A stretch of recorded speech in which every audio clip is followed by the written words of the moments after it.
잠깐 기도하고 우리 말씀 듣겠습니다. 祈ってから御言葉を分かち合いたいと思います。 하나님 감사합니다. 이 시간 우리를 이 자리에 모이게 하시니 감사합니다. 神様感謝します。私たちをこの場所に集めてくださったことを感謝します。 너무 중요한 시기에 너무 중요한 일본을 향한 메시지가 이 자리에 있습니다. 本当に重要な時期に重要な日本のためのこの話っていうのがあります。 주님 이 메시지가 일본을 살리게 하시고 중보자들의 기도를 도와주십시오. 本当にこの御言葉っていうのが日本をまた起こし、そして取りなしての祈りの人の助けとなっていきますように。 특별히 이 자리에서 말씀을 듣는 우리의 눈을 열어주시고 귀를 열어주셔서 말씀의 깊이를 깨닫게 하여 주십시오. またこの場所にいる私たち一人一人の目と耳を開いてくださって、その御言葉の深さを知ることができますように。 그렇게 하실 주님을 기대하며 예수님의 이름으로 そ 기도드렸습니다. のようにされる主に期待してイエス様の皆によってお祈りします。 아멘.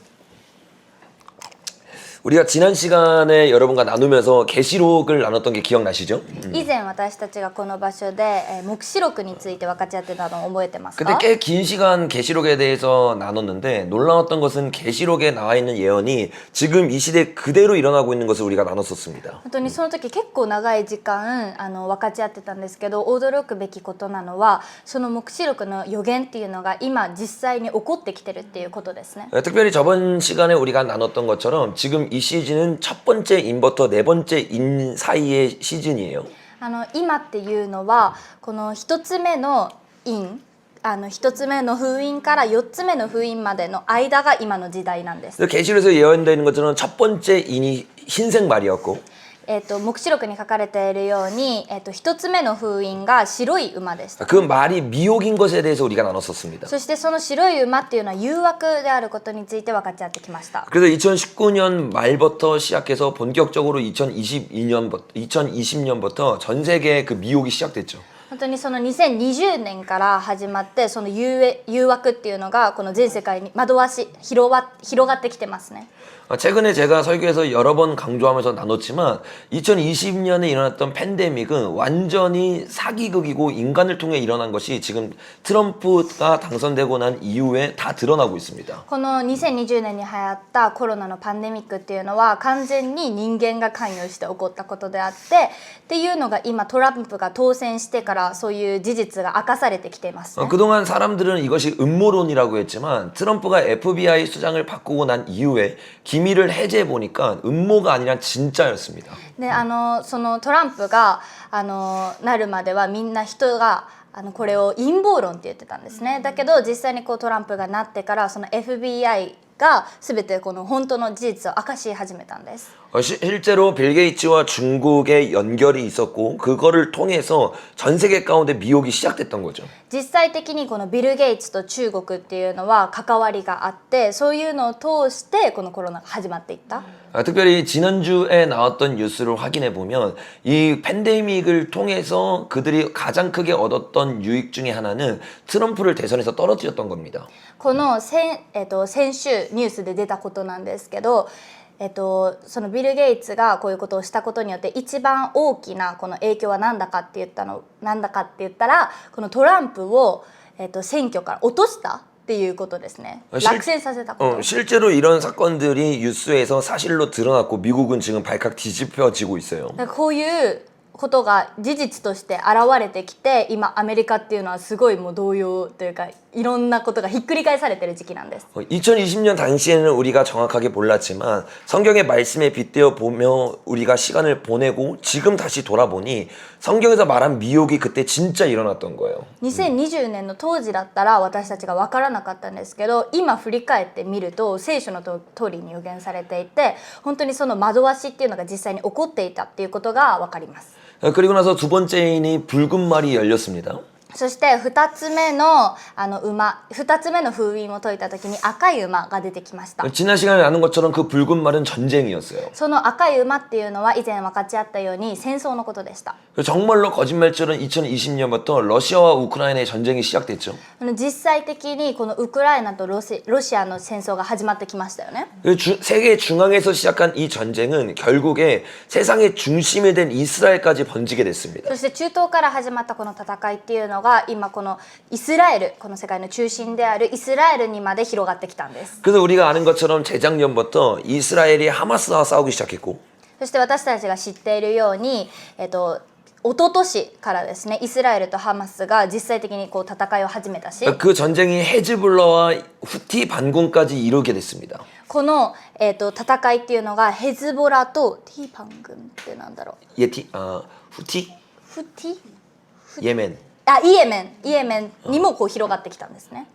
근데 정말 놀라운 것은 이 전쟁이 여기서 끝나는 것이 아니라 가장 뒷배후에 있는 이란까지도 번지기 시작했죠. で本当にびっくりなのはそこで終わるのではなくって、この裏ボスみたいなこのイランまで入ってきたっていうこと。 그것을 아마 이번 주 저번 주 일본 뉴스에도 나오셔서 여러분이 다 알고 있을 겁니다. それは皆さん日本のニュースでも多分出てると思うので知ってると思います。 이 전쟁이 바로 계시록에서 말하고 있는 전쟁의 핵심적인 전쟁 중에 하나입니다. この今起きてる戦争っていうのは黙示録に出ている革新的なその戦争の中の一つです。 그리고 이 전쟁이 마무리되면서 우리는 기근의 때인 세 번째 인으로 들어갈 거예요. そしてこの戦争が終わると同時に私たちはこの3つ目の封印である飢饉の時代に入っていくと思います。 우리는 지금 바로 그 기로에 놓여져 있는 겁니다. そして私たちは今その岐路に立たされているんです、 근데 이 기근의 때는 영적으로 매우 중요한 때입니다. この飢饉の時っていうのは霊的にすごく重要な時期です。 왜냐하면 주님이 기근을 명하실 때마다 그 기근 가운데 동시에 영적 부흥이 일어났기 때문이에요.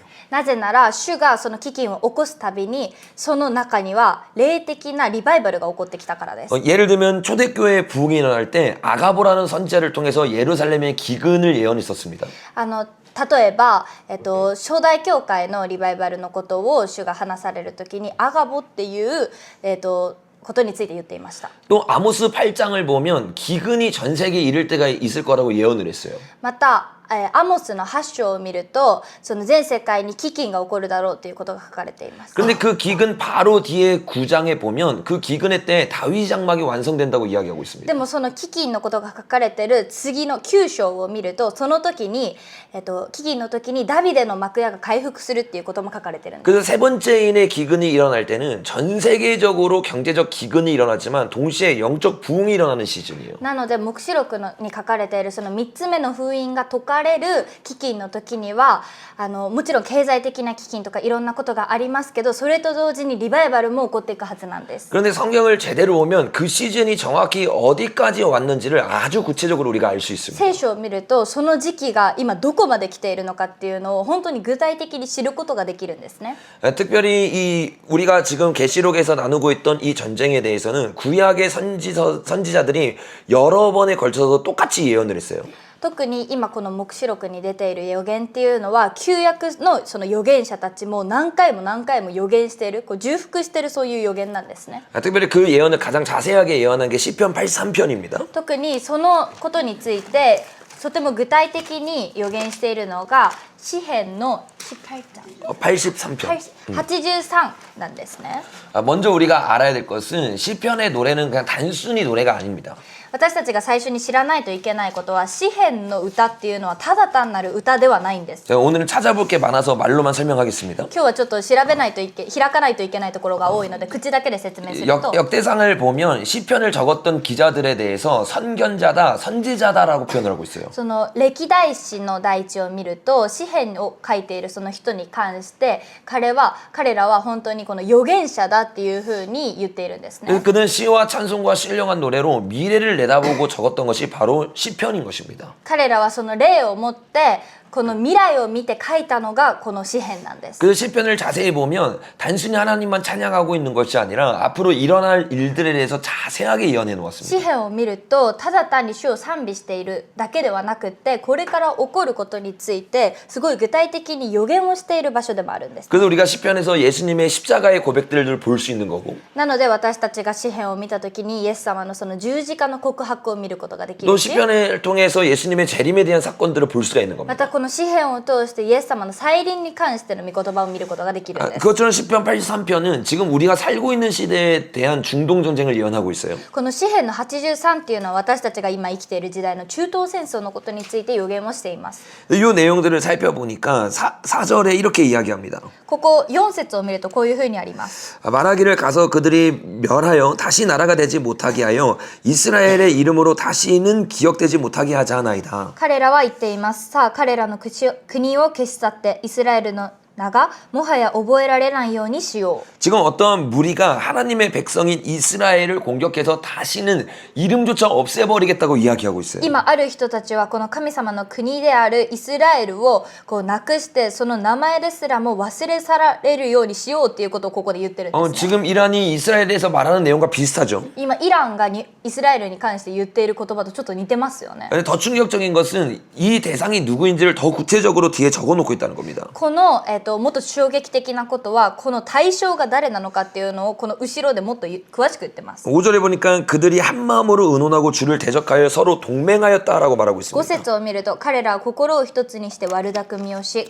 あなたに逆らって契約を結んでいますとあります。 그 동맹국을 6절에 보니까 나오는데 そしてこの同盟国に関して6節見るんですけど 에돔의 장막과 이스마엘인과 모압과 하갈이라고 말하고 있습니다. エドムの天幕の者たちとイシュマエル人モアブとハガル人であります。 에돔과 이스마엘인 모압과 하갈은 이슬람 중동 국가를 말하는 거죠. このエドムとイシュマエル人モアブとハガル人っていうのは、その中東の民族たちのことを言ってるんです。 그리고 그 말은 오늘날로 말하면 레바논을 말합니다. そしてこれは今の言葉で言うとレバノンのことなんです。 레바논에 헤즈볼라가 있는 거 아시죠? レバノンにヘズボラがいるってこと知ってますよね。 또 암몬과 아말렉이라고 말하고 있는데 이 아말렉이 오늘날의 하마스라는 뜻입니다. そして7節のアモンとアマレクってあるんですけど、このアマレクっていうのが今のハマスのことなんです。 이 아말렉은 에돔 족속에서 나왔습니다. この、アマレクっていうのはエドムのその子孫から出てきた。 근데 なんです 에돔은 けど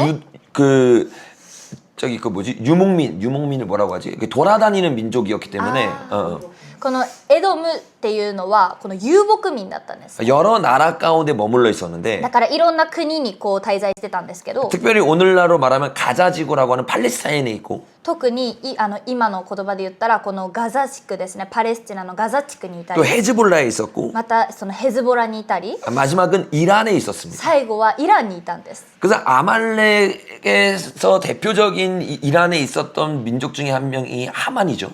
このアマレクの民の中でイランにいた一番有名な人が誰かって言ったらこのハマンなんですけど、 애굽의 왕을 바로로 부르는 거 아시죠? エジプトの王のことをパロって呼びますよね。 그것처럼 아말렉의 왕을 아각이라고 부릅니다. 아각. それと同じようにアマレクの王のことをアガギ読みます。 그런데 에스더 3장 1절을 보면 이 하만에 대해서 이야기할 때 아각 사람 하만이다라고 표현을 합니다.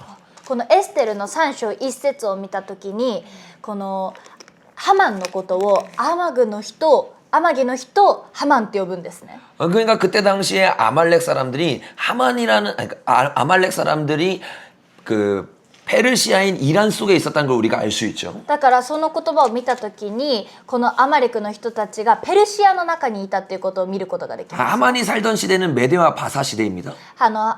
ハマンが生きてた時代っていうのはペルシアの時代だったんですね。 그리고 그 페르시아가 이란이 되죠. そのペルシアがイランになったんです。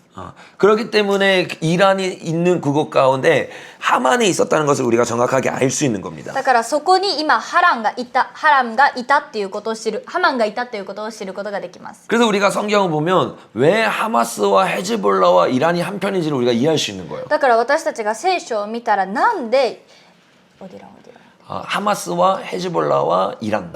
ハマスとヘズボラとイランがなんで今この一つになってるのかっていうのを見ることができるんです。 왜냐면 그곳에 있는 아말렉인들은 같은 종족이기 때문에 같은 팀이었던 것입니다. なぜならその場所にいるその人たちっていうのはもともと一つの民族だったからなんです。 또 아말렉 뒤에 보면 블레셋이라고 이야기하고 있죠. またアマレクの次を見るとツロの住民と一緒にペリシテ人もですってありますね。 이 블레셋이 오늘날의 가자지구입니다. このペリシテっていうのが今の時代のガザなんですね。 하마스가 있는 지역이 가자 지구죠. ハマスがいるのが今ガザですよね。 정말 놀라운 것은 6절부터 7절까지 나오는 이 민족들이 지금 이란과 싸우고 있는 민족과 정확하게 일치한다는 겁니다. イスラエルなんちゃう。 이스라엘과. 6節と7節を見て本当に驚くべきことなのはここに出てくる人たちが全員今イスラエルと戦っている人たちっていうことです。 그러니까 이 전쟁이 정확하게 우리가 여태까지 봐왔던 몇 년 전부터 이스라엘에서 일어났던 전쟁이 그대로 실현되고 있는 거죠. だからここに書いている予言通りに今起きている何年前から起きているこの戦争っていうのはこの予言と一致してるってことなんですね。 근데 성경은 이 전쟁이 어떻게 끝나게 될 것인지에 대해서도 아주 구체적으로 이야기하고 있습니다. 聖書はこの戦争がどうやって終わるのかっていうことに関しても本当に具体的に書かれています。 그것을 가장 자세히 보여주는 게 예레미야 49장입니다. これに関して一番具体的に見せてくれるのがエレミヤの49章です。 여러분들이 먼저 예레미야에 대한 기본적인 지식이 있어야 이것이 이해가 됩니다. 皆さんがこのエレミヤに関するこの基本的な知識があればこれが分かりやすいと思うんですけど、 예레미야는 계시록을 해석하는 데 있어서 가장 중요한 책 중에 하나입니다. エレミヤっていうのは黙示録をこう解いていくときにすごく重要な部分なんですね。 제가 저번에 여러분에게 계시록을 설명하면서 가장 먼저 했던 것이 71회에 대한 설명이었는데 혹시 기억나시나요? 私たちが前黙示録に関して分かち合ったときに一番最初に分かち合ったのが72入れだったことを覚えてますか？ 그 71회라는 해석을 통해서 우리가 중심을 잡고 봐야 계시록이 풀어진다고 이야기를 こ 했었습니다. の72入れに関して私たちが分かったらそれによってこう中心を掴んでこの黙示録を分かっていくことができるって言いましたよ 그 ね。 예수님의 십자가 사건까지 69일회가 이루어졌다가 마지막 한 일회가 마지막 때 일어날 것이다 라는 것에 대해서 나눴었죠. イエス様の十字架までにこの69入れが終わってそしてこの残りの入れっていうのが終わりの時代に起こっていくことを前分かち合いました。 그 71회를 가장 자세하게 해석한 게 다니엘이에요. この72入れに関して一番よく解き明かしをしていったのがダニエル。 그 여러분 기억나세요? 다니엘이 71회를 어떤 성경을 보다 깨달았나요? 70から70入れについてダニエルが何を受け取ったか覚えてますか？ 기억이 안 나시니까 다니엘 9장으로 한번 覚えてないっぽい 가보겠습니다. のでダニエルの9章に行きますね。 다니엘 9장에 가니까 1절에 메대 족속 아하수에로의 아들 다리오가라고 나옵니다. ダニエルの9章に行ったら9章よっちゃん9章の1節を見るとメディア族のアハシュロス王の子ダリオスがとありますね。 자, 여기서 메대와 바사가 페르시아입니다. このメディア族っていうのはこれがペルシャのことなんですね。 그러니까 여기 아하수에로 왕까지 다니엘이 살고 있었던 거죠. アハシュエロス王の時までにこのダニエルが生きていたんですね。 그러니까 다니엘이 남유다 때부터 바벨론을 거쳐서 메대와 바사까지 살고 있는 겁니다. だからダニエルっていうのは南ユダの時からこの今の時代まで生きてたってことですよね。 그러니까 포로로 올 때가 10대였으니까 메대와 바사 때쯤 됐을 때 이 다니엘 나는 80세입니다. 捕虜として来た時がダニエルが10代だったのでこの時代っていうのはもう80代の頃なんです。 근데 80세가 된 다니엘이 10대 때부터 80대까지 70년을 지금 이 땅에서 살았잖아요, 포로로. このダニエルが捕虜として10代の時から80代の時までこの場所で生きましたよね。 근데 포로로 잡혀온 지 70년이 됐을 때 우리가 포로로 잡혔다가 다시 돌아갈 거다라고 예언했던 선지자가 있었는데 그가 예레미야예요. この80代になった時にここから元の土地に戻るっていうことを予言した人がいたんですけどそれがエレミヤだったんです、ね。 그래서 그게 기억나서 9장 2절을 보니까 다시 다니엘이 책을 읽는데 누가 적은 책이라고 얘기하고 있습니까? 9章の2節を見るとその予言をダニエルが思い出してもう一回こうやって本を読んでいくんですけどそれが誰によって書かれた本でしょうか？ 예레미야라고 말하고 있죠. エレミヤってありますね。 그 예레미야의 70년에 대한 것을 깨닫고 3절부터 기도하기 시작하죠. そのエレミヤが70年後って言ったことをもう一度気づいてここから祈りをまたダニエルが始めるんですね。 그러니까 기도하다 보니까 기도가 20절에서 끝나거든요. この祈ったら祈りが20節で祈りが終わるんですけど 그 20절에 가니까 그 기도가 끝나고 어떤 천사가 옵니까? 20節に行くと祈りが終わってどんな天使が来ましたか？ 가브리엘이 오죠. ガブリエルが来ました。 그리고 그 가브리엘이 23절 후반절에 보니까 그 환상을 깨닫게 해줍니다. ガブリエルが23章の後ろの方後半を見るとその御言葉を聞いてこの聞き分ける力を与えてくれます。 그 환상을 깨달은 게 24절인데 このことについてこの幻について気づい悟ったのが24節なんですけど 그가 이렇게 말합니다. 24節を見ると 내 こう言います 백성과 내 거룩한 성을 위하여 이른 이래를 기한으로 정했나니 あなたの民とあなたの聖なる都については70週が定められている。さっきまで72週って言ったんですけどごめんなさい、70週です。 분명히 예레미야의 70년을 가지고 기도했는데 그게 사실 70년이 아니라 71회에 대한 예언이었던 거예요. なのでこのダニエルっていうのは70イレについ70年の祈りを70年だと思ってずっと祈ってたんですけど、それは70年ではなくて70イレだったっていうことですね。 요 해석을 통해서 우리가 계시록이 다 열려지게 되는 겁니다. この解き明かしによって黙示録も解くことができる。 그만큼 다니엘서가 중요한 거고 それくらいダニエルが本当に大切なんですね、ダニエル書が。 그만큼 다니엘서에게 힌트를 줬던 예레미야서가 너무 중요한 겁니다. そしてこのダニエル書に影響を与えたエレミヤ書っていうのも本当に大切なんです。 그래서 우리는 예레미야서를 볼 때 단순히 70년이 차고 난 뒤에 일어난 이야기로 보는 것이 아니라 71회와 같은 예언이기 때문에 예레미야서에서의 예언은 지금도 동일하게 일어나는 겁니다. このエレミヤ書っていうのも70イレに関するその予言なので、これっていうのは今の時代にもこう通ずるものがあるっていうことを私たちが覚えないといけないんです。 특별히 예레미야 29장과 30장을 보면 70년이 찬 후에 하나님이 그들을 돌려보낼 것이다 라는 예언이 나와요. 特にこのエレミヤの29と30章を見ると、この70年が過ぎた時にその捕虜として捕まっていた人たちを元に戻す、元の土地に戻すっていうその予言の部分が出てきます。 그리고 나서 30장부터 그 뒤에 있는 내용들은 70년이 찰 때쯤에 이방 나라들이 어떻게 될 것인지를 구체적으로 예언하고 있는 겁니다. そして30章以降のところからはその70年の時が完了した時にその周辺の国っていうのがどういう状況にあるのかっていうのを予言してるんです。 그런데 그 예언 중에 속해 있는 나라 중에 하나가 바로 이란입니다. そしてその予言の中に含まれているのがイランなんです。 그 이란의 이름이 여러 가지가 있는데요. イランの名前っていうのはいろいろあるんですけど、 우리가 메데와 바사라고도 부르고 そのメディアパサとも言いますし、 그 페르시아라고도 부르고 ペルシアとも言いますし、 또 다른 이름이 엘람입니다. エラムとも言います。 근데 그 엘람에 대한 이야기가 지금 여러분이 피고 있는 예레미야 49장에 나오는 거예요. このエラムについての予言っていうのがこのエレミヤ49章に出てきます。 특별히 49장 34절부터 나옵니다. 49章の30節から特に出てくるんですけ 이 ど、 예언이 굉장히 중요해요. この予言っていうのが本当に大切です。34節、 여기서 특별히 35절부터 보면 이렇게 말합니다. 特に35節を見るとこうあります。 만군의 여호와가 이같이 말하노라. 보라, 내가 엘람의 힘에 으뜸가는 활을 꺾을 것이요 라고 말하고 있어요. 万軍の主はこう仰せられる。見よ、私はエラムの力の源であるその弓を砕くとあります。 여기 보니까 뭘 말하냐면 엘람의 활이 꺾여지는 것에 대해서 정확하게 예언하고 있는 ここを 거예요. 見ると何てありますか。エラムのその力の源であるその弓が砕かれることが書かれ 여러분 ています。 엘람의 활이라고 말한 것은 오늘날로 말하면 미사일이고 핵을 말할 수 있습니다. このエラムの力の源のその弓っていうのは今で言うとそのミサイルとかそういうものを表す。 제가 이걸 그냥 마지막 때랑 껴맞추는 것이 아니라 39절에 보면 마지막 때에 대한 이야기라고 정확히 얘기하고 있어요. そしてこれは私がただ単にこの終わりの時代と無理やりこう結びつけようとしているわけではなくて、39節を見ると実際にこれが終わりの日の予言であることが分かります。 그래서 39장에 그러나 말일에 이르러 마지막 때가 이르러라고 얘기하고 있잖아요. この39節を見るとしかし終わりの日になるとってありますね。 근데 그러니까 우리가 이 말들을 정리해 보면 시편 83편의 전쟁처럼 중동의 전쟁이 이스라엘과 함께 이스라엘 중심으로 일어나게 될 거예요.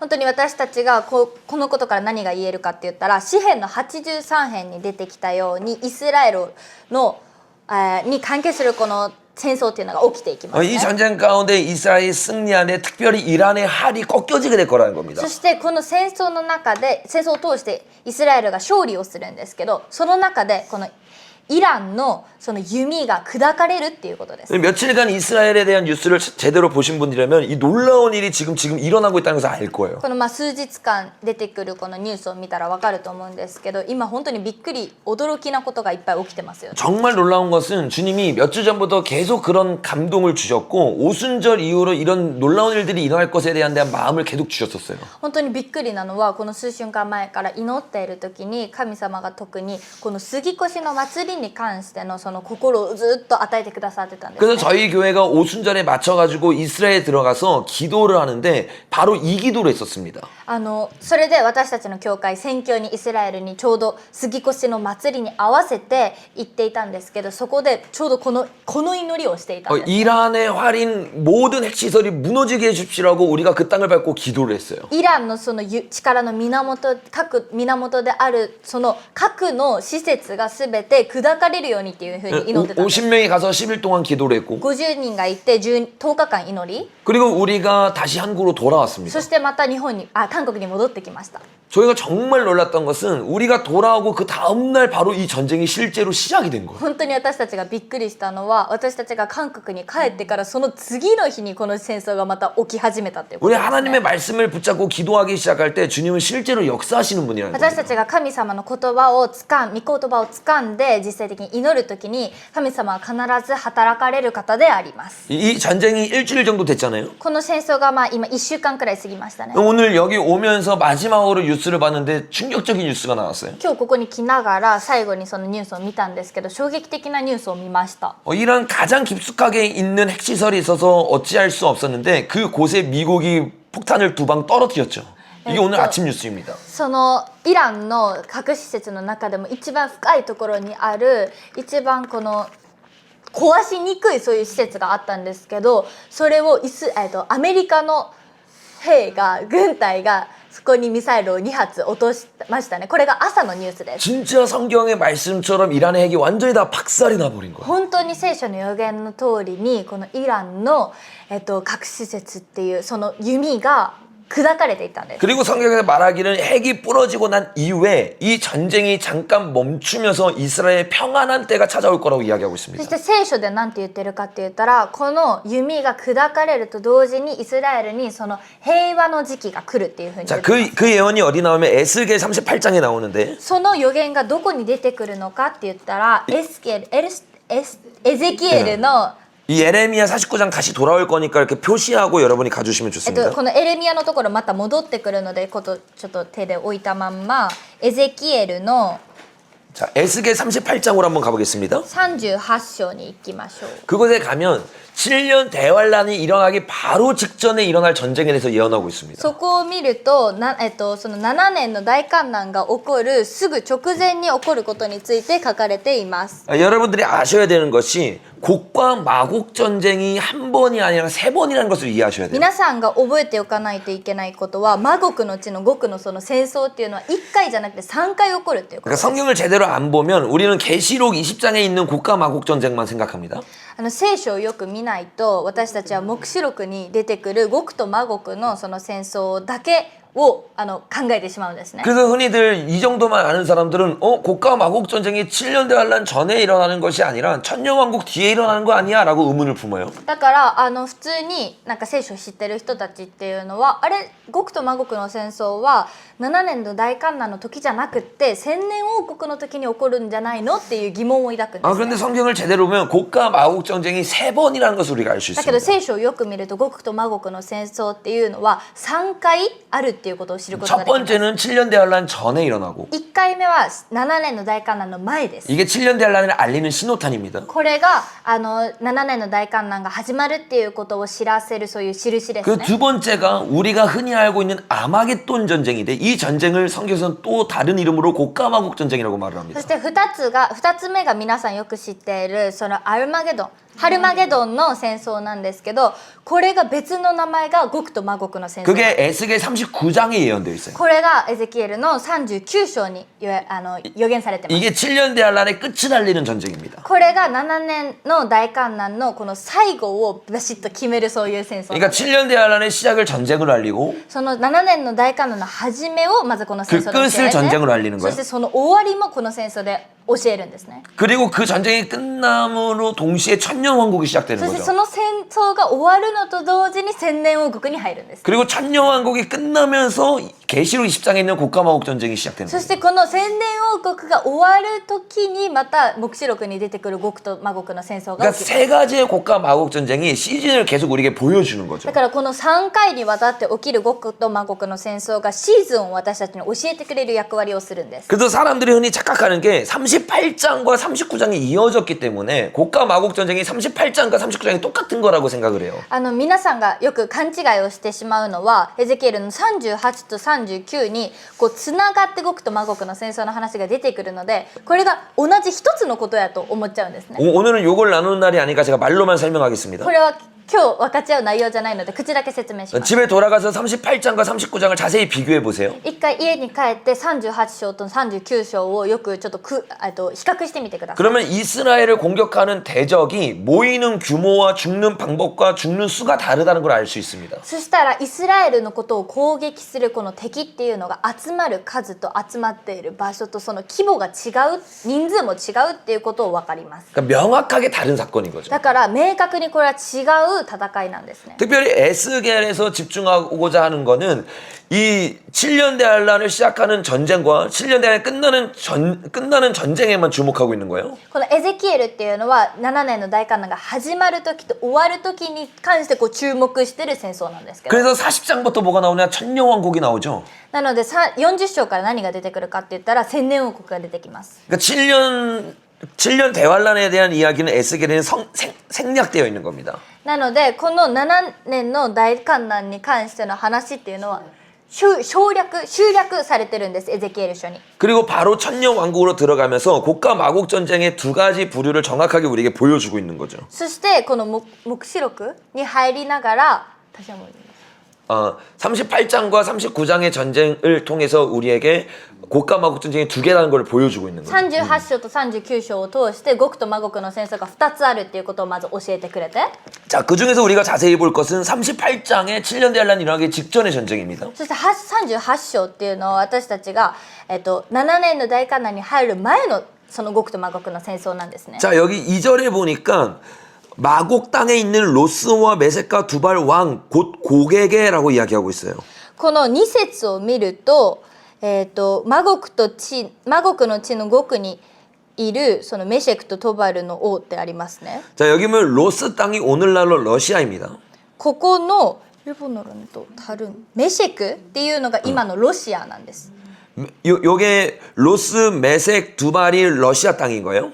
このメシェクとトバルのところっていうのがこれ今のロシアですね。 거기에 왕이 고기니까 오늘날로 말하면 푸틴 같은 사람일 수 있겠죠. ここの王が3節に出てくるようにゴクなんですね。だから今でいうプーチンみたいな感じ。 근데 그 러시아에 대해서 지금 2절에 보니까 그에게 예언하여라고 하면서 시작하고 있죠. ここに彼に予言するっていう風に出てますね。 특별히 4절에 보니까 너를 돌이켜 갈고리로 내 아가리를 깨고 너와 말과 기마병 곧 내 온 군대를 끌어내되 완전히 갑옷을 입고 큰 방패와 작은 방패를 가지며 칼을 잡은 큰 무리와라고 말하고 있습니다. そしてこの4節を見ると私はお前を引き回しお前の顎に鍵をかけお前とお前の全軍勢を出陣させる。それは皆完全に武装した馬や騎兵大盾と盾を持ち皆剣を取る大集団だとあります。 자, 여기 보니까 러시아가 이스라엘과 전쟁을 하는데 사실 러시아는 전쟁을 하고 싶어 하지 않는다고 이야기하고 있죠.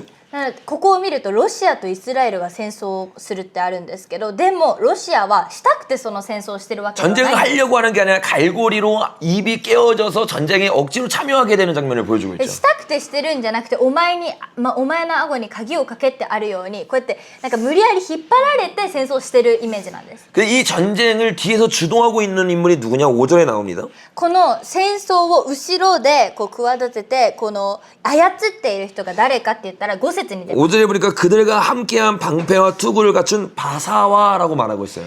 5節を見るとペルシアとクシとプテも彼らと共にいて皆盾を持ち兜をつけているとあります。 바사가 여러분 뭐라고 했던지 기억나시죠? ペルシアが何だったか皆さん説明しましたねさっき。 이게 이란입니다. これがイランです。 그 뒤에 나오는 이 나라들도 다 중동 나라들이에요. そしてこの後ろに出てくる国っていうのも全部中東の国のことです。 그러니까 이란이 뒤에서 러시아를 깨어서 러시아도 같이 이스라엘을 치게 되는 전쟁, 요게 바로 이 전쟁인 거예요. だからこのイランがこの無理やりロシアを引っ張って一緒にする戦争っていうのがこの戦争のことなん 자, です。 이란이 왜 러시아를 데리고 전쟁할 수밖에 없는지에 대한 이유는 그 뒤에 나옵니다. なんでイランがロシアを連れてきて戦争をしなきゃいけなくなったのかっていう説明に関してこの後ろに出てきます。 먼저 이 전쟁의 시기에 대해서 8절에서 가르쳐 줍니다. まずこの、戦争の時期について8節を通して教えてくれています。 8절에 보니까 열한 날 후 곧 말년에라고 말하죠. 8節を見ると多くの日が過ぎてって韓国語だったらこの終わりの時にっていう表現がされ 그러니까 ています。 이게 에스겔 시대에 일어나는 전쟁이 아니라 마지막 때 전쟁인 것을 에스겔은 이미 알고 있는 겁니다. なのでこれはエゼキエルの時期の戦争のことではなくて終わりの時代の戦いのことだっていうことをエゼキエルは分かってるんです。 특별히 말년 언제냐고 이야기를 하냐면 내가 명령을 받고 그 땅 곧 오래 항폐하였던 이스라엘 산에 이르니라고 말하고 있어요. これが特にその終わりの時代の中のいつなのかって言ったら8節にあるようにそこは剣から立ち上がり多くの国々の民の中から久しく廃墟であったイスラエルの山に集められた者たちの国であるってあります。 자, 이스라엘이 오래 항폐했다가 돌아온 때가 언제입니까? イスラエルがちょっとすごいダウンしてたけどまた神様の元に戻ってきたっていうのはいつでしたか？ 이게 1900년 동안 황폐했다가 1948년에 이스라엘이 생겼을 때라는 겁니다. これは1900年の間廃墟と化していたけど主の元に帰ってきた時のことなんです。 그러니까 적어도 이 전쟁은 이스라엘이 완전히 망했다가 새롭게 태어나고 난 이유라는 거죠. だからこの戦争はイスラエルがもう完全に終わって一回もう死んだようになってからまた新しくなったその後の戦争ってことなんです。 그런데 이스라엘은 1948년 5월 14일에 만들어진 이후로 평안했던 때는 한 번도 없습니다.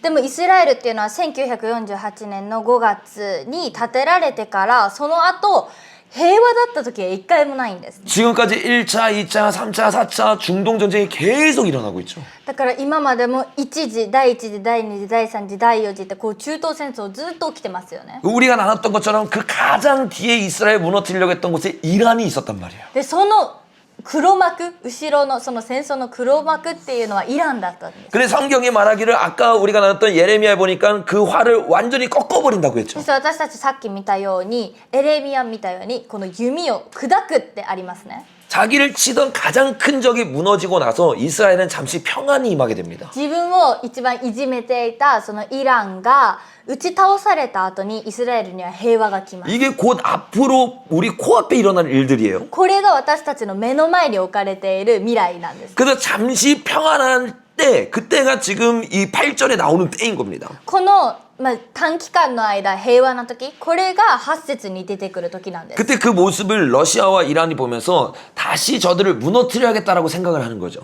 でもその時にイランとロシアはもう一回あいつらを打ち倒さないとっていうふうに考えるんです。 그런데 우리가 나눴던 것처럼 이미 이란은 이스라엘을 칠 수 없을 정도로 모든 무기가 박살난 상태예요. だけど私たちが知っているようにこの時っていうのはイランはもうすでにイスラエルを攻撃するその力もないほどその弓を砕かれた後なんです。 그래서 러시아를 불러서 공격을 하는 だ 겁니다. からロシアを引っ張ってきて攻撃をするんです。 10절에 보니까 공격하는 이유를 이렇게 얘기해요. 10節にあると攻撃する理由をこのように書いてます。 주 여호와께서 이같이 말씀하셨느니라 그날에 내 마음에서 여러 가지 생각이 나서 악한 깨를 내어라고 말하고 있어요.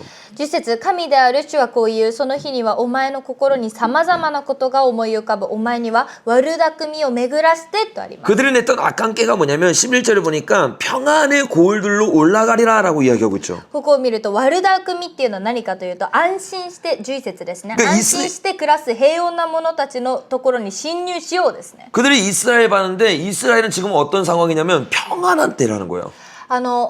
彼らがイスラエルのことを見たときに彼らは今どういう状況かって言ったら平和の時なんですね。 특별히 12절을 보니까 여러 나라에서 모여서 짐승과 재물을 얻고 세상 중앙에 거주하는 백성이라 라고 말하고 있습니다. 特に12節を見ると国々から集められて地の中心につき家畜と財産を所有した民だとありますね。 이게 정말 놀라운 진리인데 これが本当にびっくりする真理なんですけど 잠깐 지금까지 나눴던 것들을 우리가 잠깐 복습해 보겠습니다. 今までちょっと分かち合ったところ一旦復習しますね。 우리가 계시록의 두 번째 인인 붉은 말을 나누고 있었죠? さっきまでその黙示録の赤い馬、2つ目の封印の赤い馬について分かっちゃいます。 그리고 그 붉은 말의 핵심인 이란과 이스라엘 전쟁을 나눴습니다. そしてその赤い馬の核心であるイスラエルとイランの戦争について分かっちゃいました。 그리고 이 전쟁 가운데 이란이 무너지고 이스라엘이 이기면서 잠깐 평안한 때가 온다고 했죠. そしてこのイランとイスラエルが戦うんですけど、イランが負けてイスラエルが勝つことによって短い間ですけど平穏な時期が来るんです。 붉은 말의 전쟁이었는데 평안한 때가 온다는 거는 붉은 말 전쟁이 끝났다는 거죠. そして赤い馬の戦いだったのに、これが平穏になったっていうことは赤い馬のその封印が終わったっていうことです。 그러면 세 번째 말이 열린다는 건데 세 번째 말은 기근이었어요. で3つ目の封印が解かれた時に3つ目の馬が出てくるんですけど、これは飢饉でしたね。 그러니까 이스라엘과 이란의 전쟁이 끝나고 나면 전 세계에 정말 상상도 못할 경제적 기근이 임하는데 なのでこのイスラエルとイランの戦争が終わると同時に、この世界には想像も絶するその経済的な飢饉とかが起こるんですけど、 그때 기근 가운데 같이 무너지는 게 아니라 세상의 중심의 나라로 떠오르는 나라가 있다는 거예요. その時に全員がこう死んでいくんじゃなくて、その中心としてこう上がってくる国が一つあるんです。 그게 이스라엘입니다. それがイスラエルです。 그러니까 이스라엘만 어떻게 부자가 되고 나머지는 다 무너지냐 이렇게 생각할지도 몰라요. 皆さんが考えるにはこのイスラエルだけが豊かになって他の国は全員死ぬのかって思いますよね。 근데 우리가 알아야 되는 것이 첫 번째부터 네 번째 말까지는 하나님이 직접 내리는 재앙이 아니라 하나님이 허락하는 거라고 우리가 지난 시간에 나눴죠. 私たちが知っておかないといけないのは、1つ目から4つ目の封印までっていうのは神様が直接的に下される審判、下されるものではなくて、神様が許可をされたっていうものだということを知らないといけない。 그래서 하나님이 전염병을 퍼뜨린 것이 아니라 전염병을 퍼뜨리도록 하나님이 그냥 허락을 하셨던 だ 거예요. から神様が疫病を直接的に下したのではなくて、疫病が下ってもいいっていうその許可を下ろされただけなんです。 전쟁도 마찬가지고 기근도 戦 마찬가지입니다. 争もだし飢饉も同じです。 이것은 적그리스도의 계획 가운데 자기가 전 세계를 장악하기 위한 계획으로 이 일들을 했던 거예요. これは反キリストの計画として行われてた、そういう彼らがしていっただけのことなんです。 그래서 첫 번째 전염병이 터졌을 때 전염병을 일으킨 자는 전염병이 안 걸렸죠.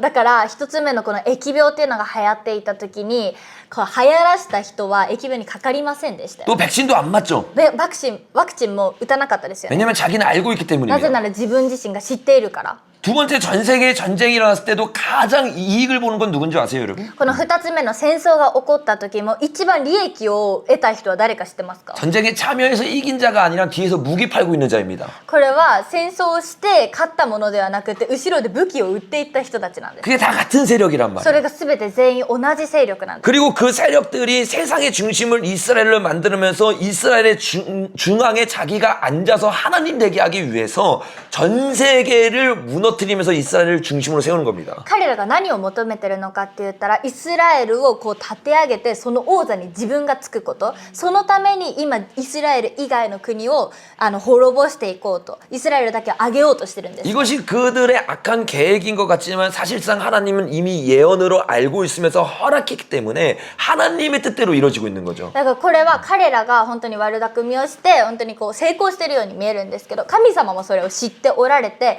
神様が許可されたその手の下で起きている出来事です。 그래서 앞으로는 이스라엘과 미국 중심으로 전 세계가 재편될 거예요. だからこれからの時代っていうのはイスラエルとアメリカを中心に世界が再編成されている。 거기와 반대되고 있는 러시아와 중국, 북한, 이란은 점점 무너지는 거죠. それと反対しているロシアとかイランとか中国とかっていう国たちはどんどんもう落ちていくんです。 그렇기 때문에 그들이 하나가 되어서 지금 이 전쟁을 치고 있는 だ 겁니다. から彼らが今一つになってこの戦争をしてるんです。 여기까지 이해가 되시죠? ここまで皆さん理解できましたか？ 근데 이 전쟁의 놀라운 점은 그 다음에 나옵니다. この戦争の驚くべきことっていうのはこの次に出てきます。 그것이 17절부터 23절까지 これが 나오는데 17節から23節までなんです 이 けど、 러시아와 이란의 연합군이 이스라엘을 치러 왔는데 このそのイスラエルような国よ。 이란과 러시아의 연합군이 이스라엘을 치려고 왔는데 イランとロシアのその連合軍がイスラエルをこの任しに来たんですけど、 그들의 전쟁 가운데서 이스라엘의 전략적 판단으로 그들을 이기는 것이 아니라 놀라운 방법으로 하나님이 그들을 무너뜨립니다. これを神様が驚くべき方法で勝たせるんですね。それはイスラエルのこの政略とかそういうものではないんです。神様の力で。 자, 19절에 보니까 큰 지진이 일어나고 19節を見ると大きな地震が起きますね。 21절에 보니까 서로가 서로를 치면서 갑자기 분열이 일어나고 21節を見ると剣による同士討ちが起こってお互いを殺し合うんです。仲間同士で。 22절에 보니까 전염병과 피로 심판을 하며 폭우와 큰 우박덩어리와 불과 유황이 나옵니다. そして22節を見ると疫病と流血で罰を下されてその豪雨、雹、火、硫黄を降らせるんです。 여러분 이거 어디서 많이 본 거 아닙니까? 皆さんこれなんかどこかでいっぱい見たことありません 이게 か？ 계시록 11장에 나오는 두 증인들이 하는 사역입니다. これは黙示録の11章に出てくる2人の証人がする働きなんです。 두 증인들은 전 3년 반에 나와가지고 이스라엘 지켜주는 역할을 하죠. この2人の証人っていうのは7年の大観覧の前半の3年半にいてそしてこのイスラエルを守る役割をしますね。 그 두 증인과 14만 4천이 이미 러시아와 이란과의 전쟁 전에 이스라엘에 있었다는 거죠. だからこの2人の証人と14万4千人っていうのはもうすでにイスラエルにいたということなんです。 그들의 기도와 그들의 능력을 통해서 이스라엘이 보호를 받고 전 3년 반으로 들어가는 겁니다. そして彼らとその彼らの祈りによってイスラエルはその守られて、その7年の大観覧に入っていくんです。 이게 그렇기 때문에 이것이 7년 전에 일어나는 전쟁인 거예요. だからこの戦争っていうのが7年の前に起こる戦争っていうことが言えるんです。 자, 여기까지 이해가 됐다면 이제 중요한 거예요. 皆さんここまで理解ができたらこれからが重要なんですけど 뭐가 중요하냐? 그러면 두 증인과 14만 4천은 언제 만들어졌느냐? じゃあ何が重要かって言ったらじゃあその2人の証人と14万4千人っていうのはいつ建てられたのか 이들이 우리가 착각하는 거는 두 증인과 14만 4천이 전 3년 반 시작될 때 갑자기 튀어나온다고 생각해요. 私たちが考えるのはその2人の証人と14万4千人っていうのが大観覧が始まると同時にいきなりこう出てくるっていう風なことを勘違いす 하나님의 るんです。 군대는 갑자기 튀어나오는 경우는 없습니다. 神様の軍隊というのはいきなり出てくるってことはないんですね。 오래전부터 훈련되고 기름 부음을 준비시키면서 주님이 세우시는 거예요. 長い間本当に訓練をしてその油を準備していった者たちが出てくるんですね。 그 세력들이 아주 오래전부터 하나님께 훈련받으면서 이스라엘에 들어갔던 거죠. だからそういう勢力たちっていうのがその2人の証人の勢力がその長い間そのを通してイスラエルにもうすでに入っていたってことですね。 제가 여기서 저번에 계시록 나눌 때 14만 4천 명에 대해서 얘기했나요? 前ここに来た時私たち14万4千人の話について分かち合いましたっけ？ 14만 4천 명을 제가 잠깐 이야기할 필요가 있을 것 같습니다. 14万4千人に関してちょっと理解をする必要があると思います。 우리가 14만 4천 명을 잘못 이해하면 유대인만 14만 4천 명이라고 생각을 해요. 私たちが間違えて14万4千人について知ってたらどういう勘違いをするかって言ったらユダヤ人だけの14万4千人だと勘違いするんです 근데 ね。 14만 4천 명은 두 종류가 있습니다. だけど14万4千人っていうのは2種類あります。 첫 번째는 7장 계시록 7장에 나오는 14만 4천이에요. 一つ目は黙示録の7章に出てくる14万4千人です。 이들은 정확하게 12지파로 나뉘어져서 14만 4천 명이 됩니다. これは本当にちゃんと12部族に分けられている14万4千人です。 그 두 번째 부류의 14만 4천은 계시록 14장에 나옵니다. 2つ目の14万4千人の集まりは黙示録の14章に出てきます。 이들은 지파로 이루어져 있지 않고 그냥 14만 4천이라고 이야기를 합니다. これは部族によってできているものではなくてただ14万4千人とだけ出てきます。 그러니까 7장의 14만 4천은 유대인의 14만 4천이고 黙示録の7章の14万4千人はユダヤ人の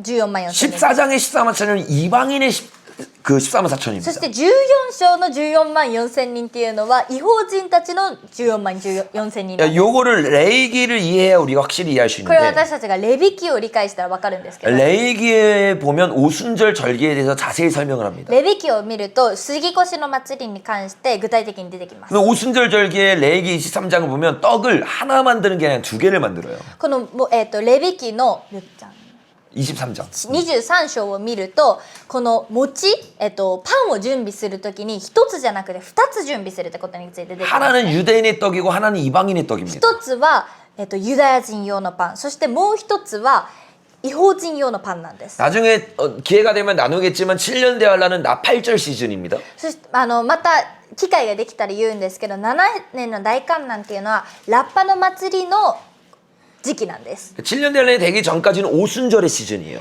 7年在韓難が始まる前までは杉越の祭りの時期なんです。 그래서 오순절에 이방인의 떡과 유대인의 떡이 만들어지면서 한 세 사람을 이루는 겁니다. そしてこの杉越の祭りの時に異邦人のパンとユダヤ人のパンがこう一つになって一つの新しい人っていうのがいいのかな、 그것이 이방인의 14만 4천과 유대인의 14만 4천인데 これが異邦人の14万4千人と、ユダヤ人の14万4千人のことなん 이들이 ですけ 한 ど 세 사람이기 때문에 14만 4천이라고 말했을 뿐이지 원래는 두 부류이기 때문에 28만 8천입니다. この2つがその一つの人となるから14万4千人っていう表現をしてるんですけど、本来は14万4千人14万4千人で28万8千人のことを表してるん 이게 です。 정말 놀라운 건데 28만 8천은 다윗이 장막의 숫자예요. 28万8千人っていうのは何の数字かって言ったらダビデの幕屋の数字なんです。 다윗 장막의 예배자가 몇 명인 줄 아세요? ダビデの幕屋の礼拝者何人だったか知ってますか？ 역대상에 보면 288명입니다. 第一歴代史を見たら288 8명. 名288人なんです。 그리고 1000이라는 숫자는 성경에서 완전수이죠. そして1000っていうのは聖書で言うと完全な数字のことを表すんですけ 그러니까 ど、 28만 8천이라는 것은 완벽한 다윗 장막이 만들어졌다는 거예요. だから28万8000っていうのは完璧なダビデの幕屋が建てられたっていうことを表してるんです。 이게 사도행전 15장에서 말했던 복음의 핵심인 다윗 장막의 완성이 이루어진 겁니다. これが使徒行伝のところに出てくるその福音の核心であるダビデの幕屋が建て上げられるっていうことなんです。 그것이 언제 이루어지냐? 바로 로마서 11장 25절에서 말한 것처럼 이방인의 충만한 수가 이스라엘에 들어갈 때 일어나는 겁니다. これがいつ起きるのかって言ったらローマの11章の25節に出てくるようにその数がイスラエルに入る時に起こってくることなんです。 요 일이 일어나면서 유대인들이 깨어나면서 한 세 사람이 만들어지고 그것을 통해서 러시아와 이란과의 전쟁에서 승리를 하는 거죠. この出来事を通して異邦人とユダヤ人が一つになって、そしてそこからイスラエルの勝利が与えられていくっていうことなん 그럼 です。 유대인을 깨우는 이방인의 사역이 언제 본격적으로 시작되냐 이게 중요한 じ 거예요. ゃあユダヤ人を起こす異邦人のこの働きっていうのがいつから始まっていたのか、これが大切なんですけど、 그것이 바로 우리가 계속 나눴던 것처럼 러시아가 침략하기 전에 일어나야 되는 거죠. それは私たちがずっと分かち合ってたようにロシアが侵略をする前に起きなきゃいけないですよ。 언제냐면 이스라엘이 평안한 때이며 いつかって言ったらイスラエルがその平穏な時、 전 세계로 봤을 땐 기근이 일어날 때 そして、逆に考えたら全世界では飢饉が起きている時、 육적으로는 기근인데 영적인 이스라엘에는 부흥이 일어나는 때 肉的なその土地であるここは飢饉だけど霊的なイスラエルは起きている時、 그게 세 번째인이 떼질 때란 말이에요. それが3つ目の封印が解かれる時なんです。 그런데 이번 주와 저번 주에 세 번째인이 떼질 수 있도록 붉은 말의 정전이 멈춰지고 있는 시즌으로 들어가고 있는 そ 거예요. して先週今週を通して今この3つ目の封印がその解かれる準備であるこの、赤い馬、この戦争がですね、これが閉ざされていくその準備が今どんどん 거기다가 されてるんです。 오늘은 완전히 이란의 핵이 다 박살나는 날이 됐죠. そしてプラスで今日はそのイランの核っていうのが全て壊されていくそういう日になります。 이제 잠시 중도 평화협정이 맺혀지면 지금부터 이스라엘의 부흥이 일어나고 이스라엘이 깨어나기 시작할 겁니다. これで第3次中東平和条約が結ばれていったらイスラエルの平和が実現するそういうことになるんです。 여러분 요 일이 일어날 때 이제부터 더 놀라운 비밀이 펼쳐집니다. そしてこのことが起きるときに今からもっとびっくりなことがあるんですけど、 자, 예레미야 49장으로 잠깐 한번 가보겠습니다. エレミヤ49章に行きましょう。さっきのところです。エレミヤ49です。 제가 한 10분, 20분 정도만 더 나눌 것 같은데 괜찮으신가요? 10分20分だけもうちょっと分かち合うんですけど大丈夫ですか？ 네. 자, 우리가 35절까지 나눴었죠? さっきまで35節まで分かち合いましたね。 엘람의 힘에 으뜸가는 활이 꺾였어요. エラムの力の源であるその弓が折られました。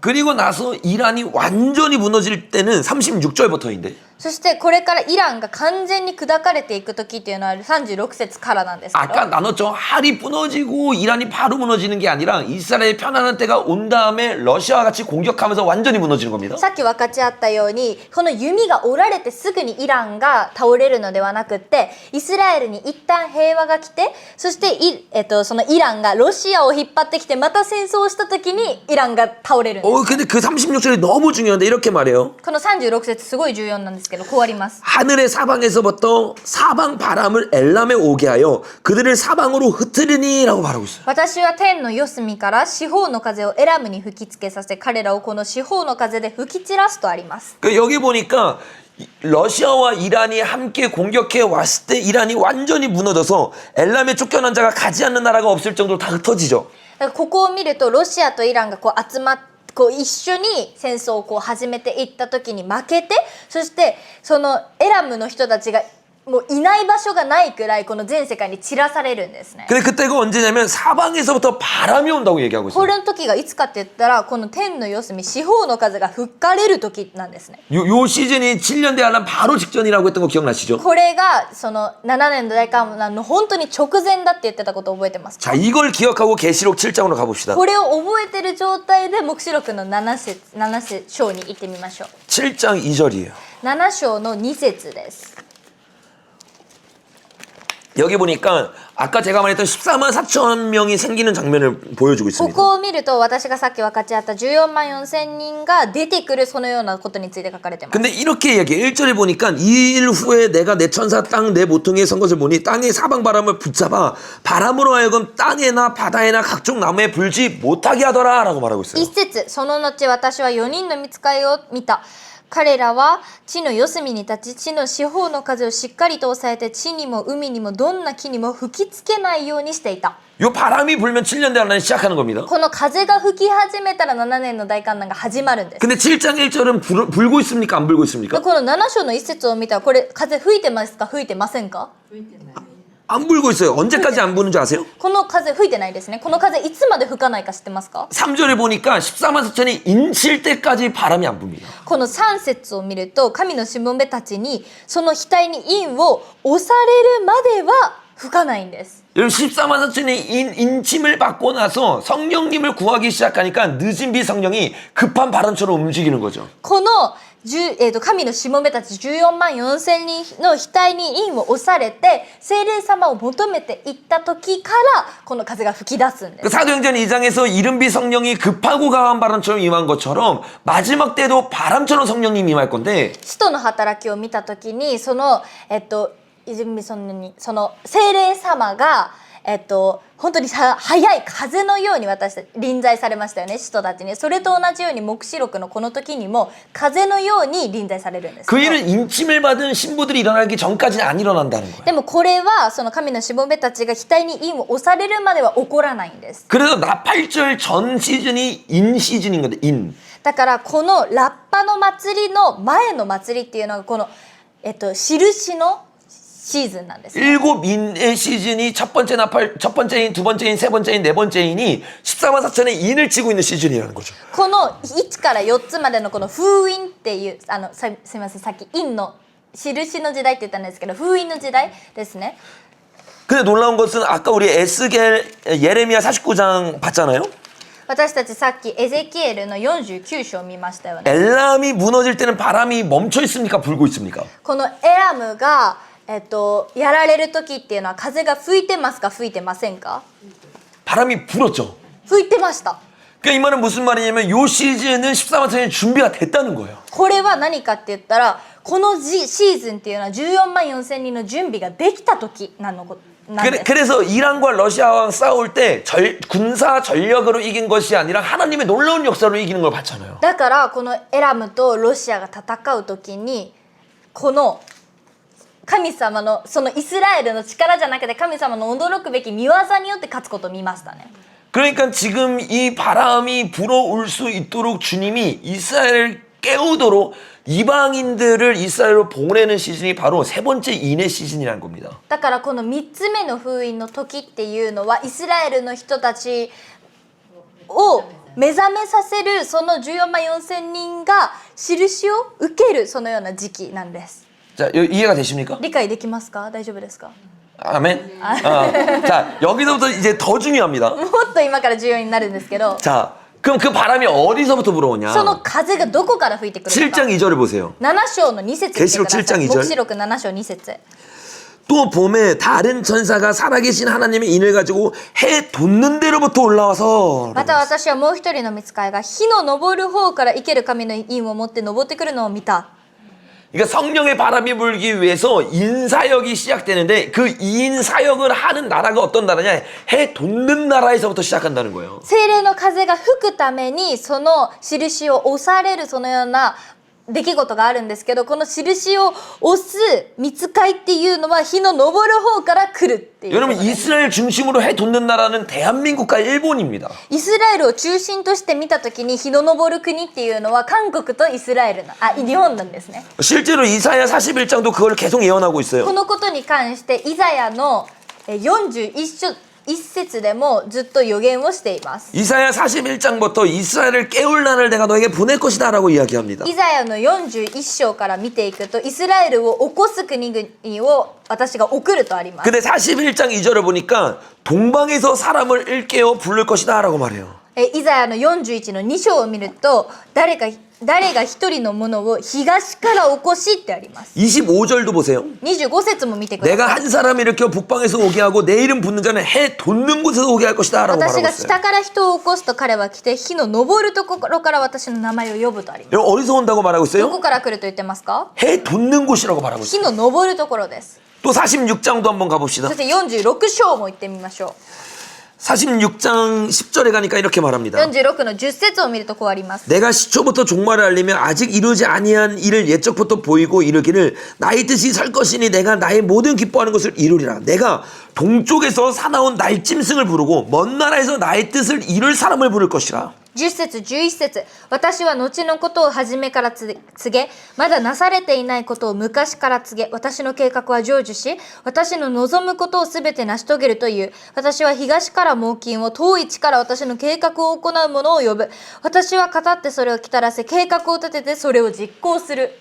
시초부터 마지막 때를 예언하고 있는데 この最初から終わりまでをこう予言してるんですけど、 마지막 때 동쪽에서부터 먼 나라에서 내가 너희를 깨울 사람을 보낼 것이다 라고 예언하고 있는 終 거예요. わりの時に遠い地からあなたたちのことを起こし、その私の計画を行うものを 여러분 呼ぶっていうあります。 마지막으로 이사야 55장도 보십시오. 皆さん最後にイザヤの55章を見てみましょう。 55장 5절을 보면 55章の5節見ると、 보라 내가 알지 못하는 나라를 내가 부를 것이다 라고 말을 해요. 見よあなたがあなたの知らない国民を呼び寄せるとあります。 이거 정말 놀라운 것인데 부를 것이며 라는 원어가 꼬레아라는 뜻입니다. この本当にびっくりなことなんですけど、この呼び寄せるとのこの呼び寄せるっていうのはコレアっていう単語なんです。 이 꼬레아가 오늘날로 말하면 이 한국을 실제로 말하는 こ 거예요. のコレアっていうのは今日の韓国のことを実際的に表している単語です。 제가 예전에 말했던 것처럼 중국 산둥성에 있는 민족과 북한과 한국과 일본은 같은 피가 흘리는 혈족입니다. この中国、前から分かっちゃってたように中国の山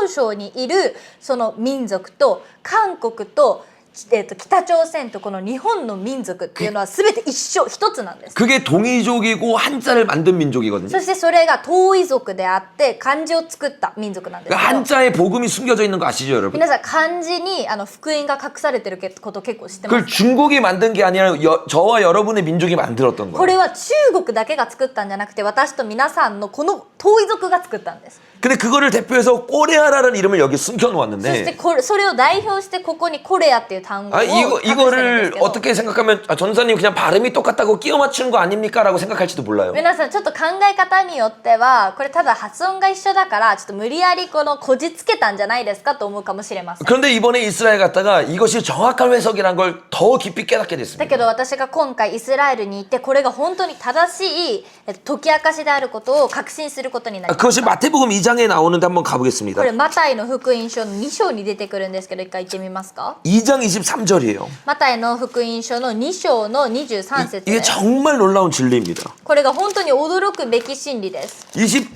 마태복음 2장 23절에 가면 나사렛이라는 동네에 대한 이야기가 나와요. マタイの福音書の2章の23節に行くとナザレという町が出てきます。 그래서 여기서 이는 선지자로 하신 말씀에 나사렛 사람이라 칭함이라 하면서 예수님이 나사렛 사람인 것에 대한 예언이 나옵니다. これは預言者を通して彼はナザレ人と呼ばれるってあるようにこのイエス様がナザレ人であることを証ししてますね。 여기 보니까 분명히 선지자라고 말했기 때문에 이거 구약 선지자잖아요. これを見るとこの預言者たちを通してってあるのでこれ旧約の預言者たちのことですよ 근데 ね。 구약 선지자가 나사렛에 대해서 말했다고 하는 이게 되게 이상한 말입니다. でもこれ旧約の預言者たちがナザレの人に関して言うってことは実はちょっとおかしい話なんです。 왜냐하면 구약 선지자 어느 누구도 나사렛에 대해서 예언을 하지 않았기 때문에. なぜなら旧約の預言者たちの誰もこのナザレに関しての預言したことがなかったからです。 심지어 구약에는 나사렛은 지형 자체가 없었어요. 나사렛은 신구약 중간사에 만들어졌습니다. もっと言うとこの旧約の時代にはナザレっていう単語自体なかったんです。このナザレっていうのは旧約と新約の間にできた言葉なんです。 그런데도 마태복음은 유대인에게 복음을 전하면서 분명히 선지자가 나사렛에서 예수님이 태어났다고 했다라고 말을 하고 だ 있는 けど 거예요. マタイの福音書を見るとここ預言者たちを通してナザレ人についてこう預言をしたっていうふうにここでは書かれてますね。 혹시 일본 성경에도 각주가 있습니까? 각주? 皆さん聖書にも각주 그が 밑에 이렇게 구약 성경과 연결되어 있는. いっすよ。 아, 그러면 23절에 각주가 있나요? 皆さん23節にこの注釈ありますか？23章下のところに出てくるその注釈イザヤ11章 이사야 11장이라고 말하고 있죠. 皆さんイザヤの11章って言ってますよ 자, ね。 이사야 11장을 한번 가봅시다. イザヤの11章一回行ってみましょ 그러니까 지금 이 마태복음을 읽는 사람들은 다 유대인들이고 그 유대인들은 당연히 요 선지자가 이사야라고 생각하고 있다는 거잖아요. う。皆さんこのマタイの福音書を読んでるユダヤ人たちはこの預言者のことをイザヤだと考えてるんですね。 특별히 이것이 유대인 관점으로 들었을 때는 이사야 11장 1절이라는 것을 정확히 그들이 알고 있기 때문에 각주가 적혀진 거예요. これユダヤ人のこの概念からいくとこの預言の部分っていうのはイザヤの11章の一節っていうことを確信してるからこの注釈でそれが書かれてるんです、ね。 11절에 가니까 뭐가 나오냐면 이세엘 줄기에서 한 싹이 나며 그 뿌리에 한 가지에서 결실할 것이요 라고 말을 해요. イザヤ11章 1절. 1章ここ一節見るとエッサイの根株から新芽が生えその根から若枝が出て実を結ぶってあります。 그러니까 이세의 줄기는 예수님에 대한 예언이잖아요. これはエッサイのその根株であるイエス様のことを言ってるんですね。 여기서 싹이란 단어와 가지란 단어가 나오는데 ここにはこの일본어枝と新芽と若枝が出てくるんですけど 싹과 가지라고 말하지만 원어로는 한 단어입니다. この新芽と若枝ってこう別の単語なんですけど言語を見るとこれ一つの意味なんです。 원어는 나체르라는 뜻이에요. 나체르.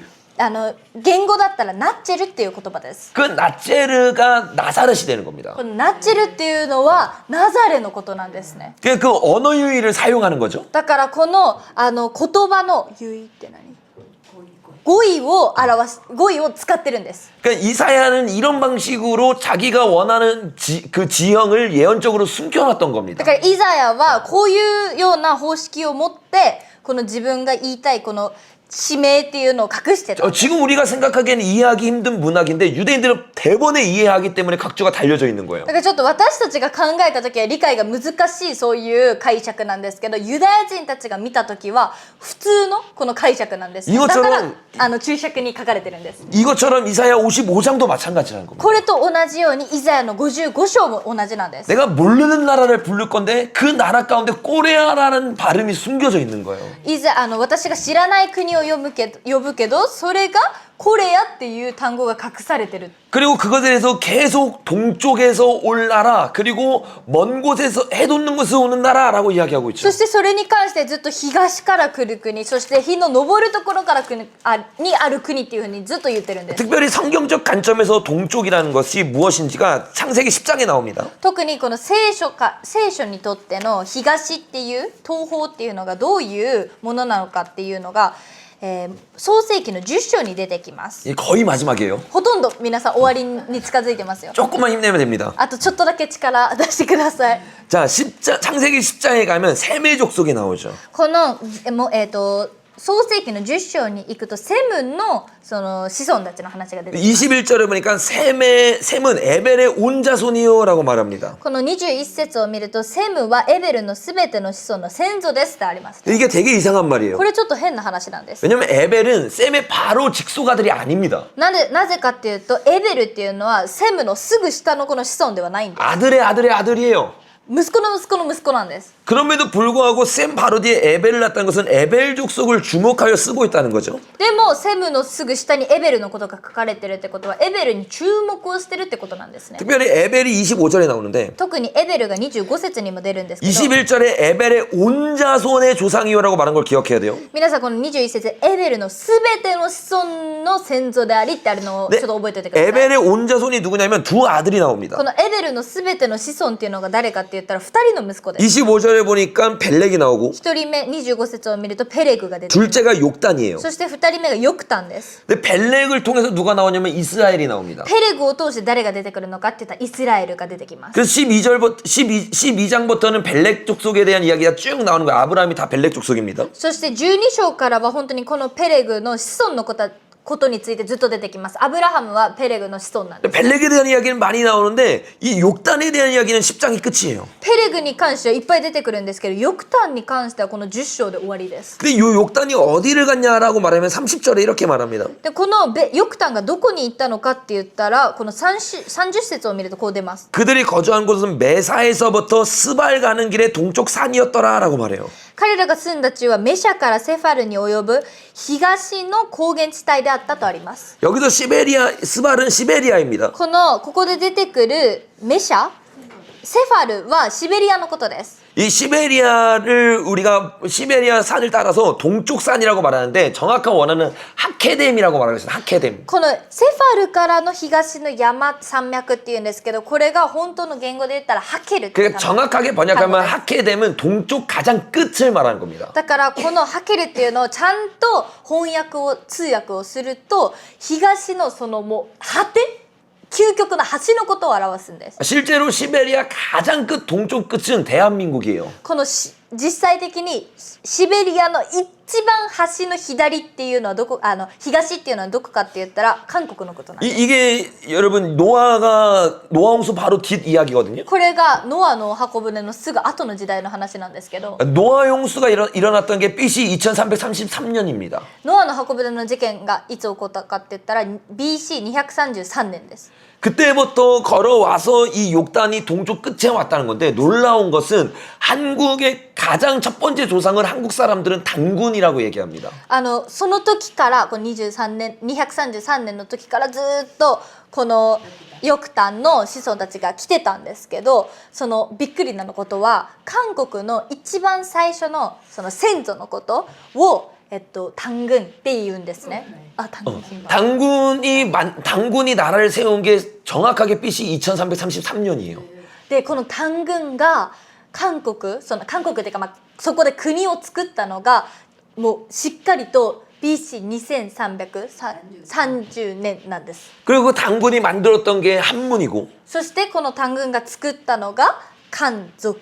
그래서 그 한문에는 노아 홍수에 대한 이야기가 실제로 있는 겁니다. 한자에는. そしてこの漢字にはノアの箱舟に関する話が実際にちゃんと出てくるんです。 그게 바로 우리 한국과 일본 민족이에요. そしてそれが韓国と日本の民族のことなんです。 그래서 이 일본은 아주 오래전부터 이스라엘에서 깨어 있었고 そして日本は本当に昔からイスラエルのことに関してすごい起きていましたよね。 한국과 일본은 이스라엘을 깨워야 되는 형제 나라입니다. 실제로. そしてこの韓国と日本っていうのはイスラエルを目覚めさせないといけないその実際的な国なんです。 그래서 동쪽에서부터 그 바람이 시작해서 이스라엘을 깨우는 거예요. だからこの東からその風が吹いてイスラエルを起こすんです。 특별히 동쪽 가장 끝 나라가 바로 일본입니다. そして特にその東の最果ての国っていうのが日本です。 그리고 이제 정말 중요한 메시지를 전할 건데 今から本当に重要なことを言うんですけど、 제가 이 말을 하려고 여기 온 거예요. このことを言おうと思って日本に来たんです。 요 사진 전식이 있어야 하기 때문에 제가 여태까지 말한 겁니다. このことを言うためにこの今までの説明をしたんですけど、 하나님의 시간표는 이미 시작됐고 우리가 지금 시간표를 보았을 때 이제 이스라엘을 깨울 수 있도록 한국과 일본이 움직여야 되는 시간표가 온 거죠.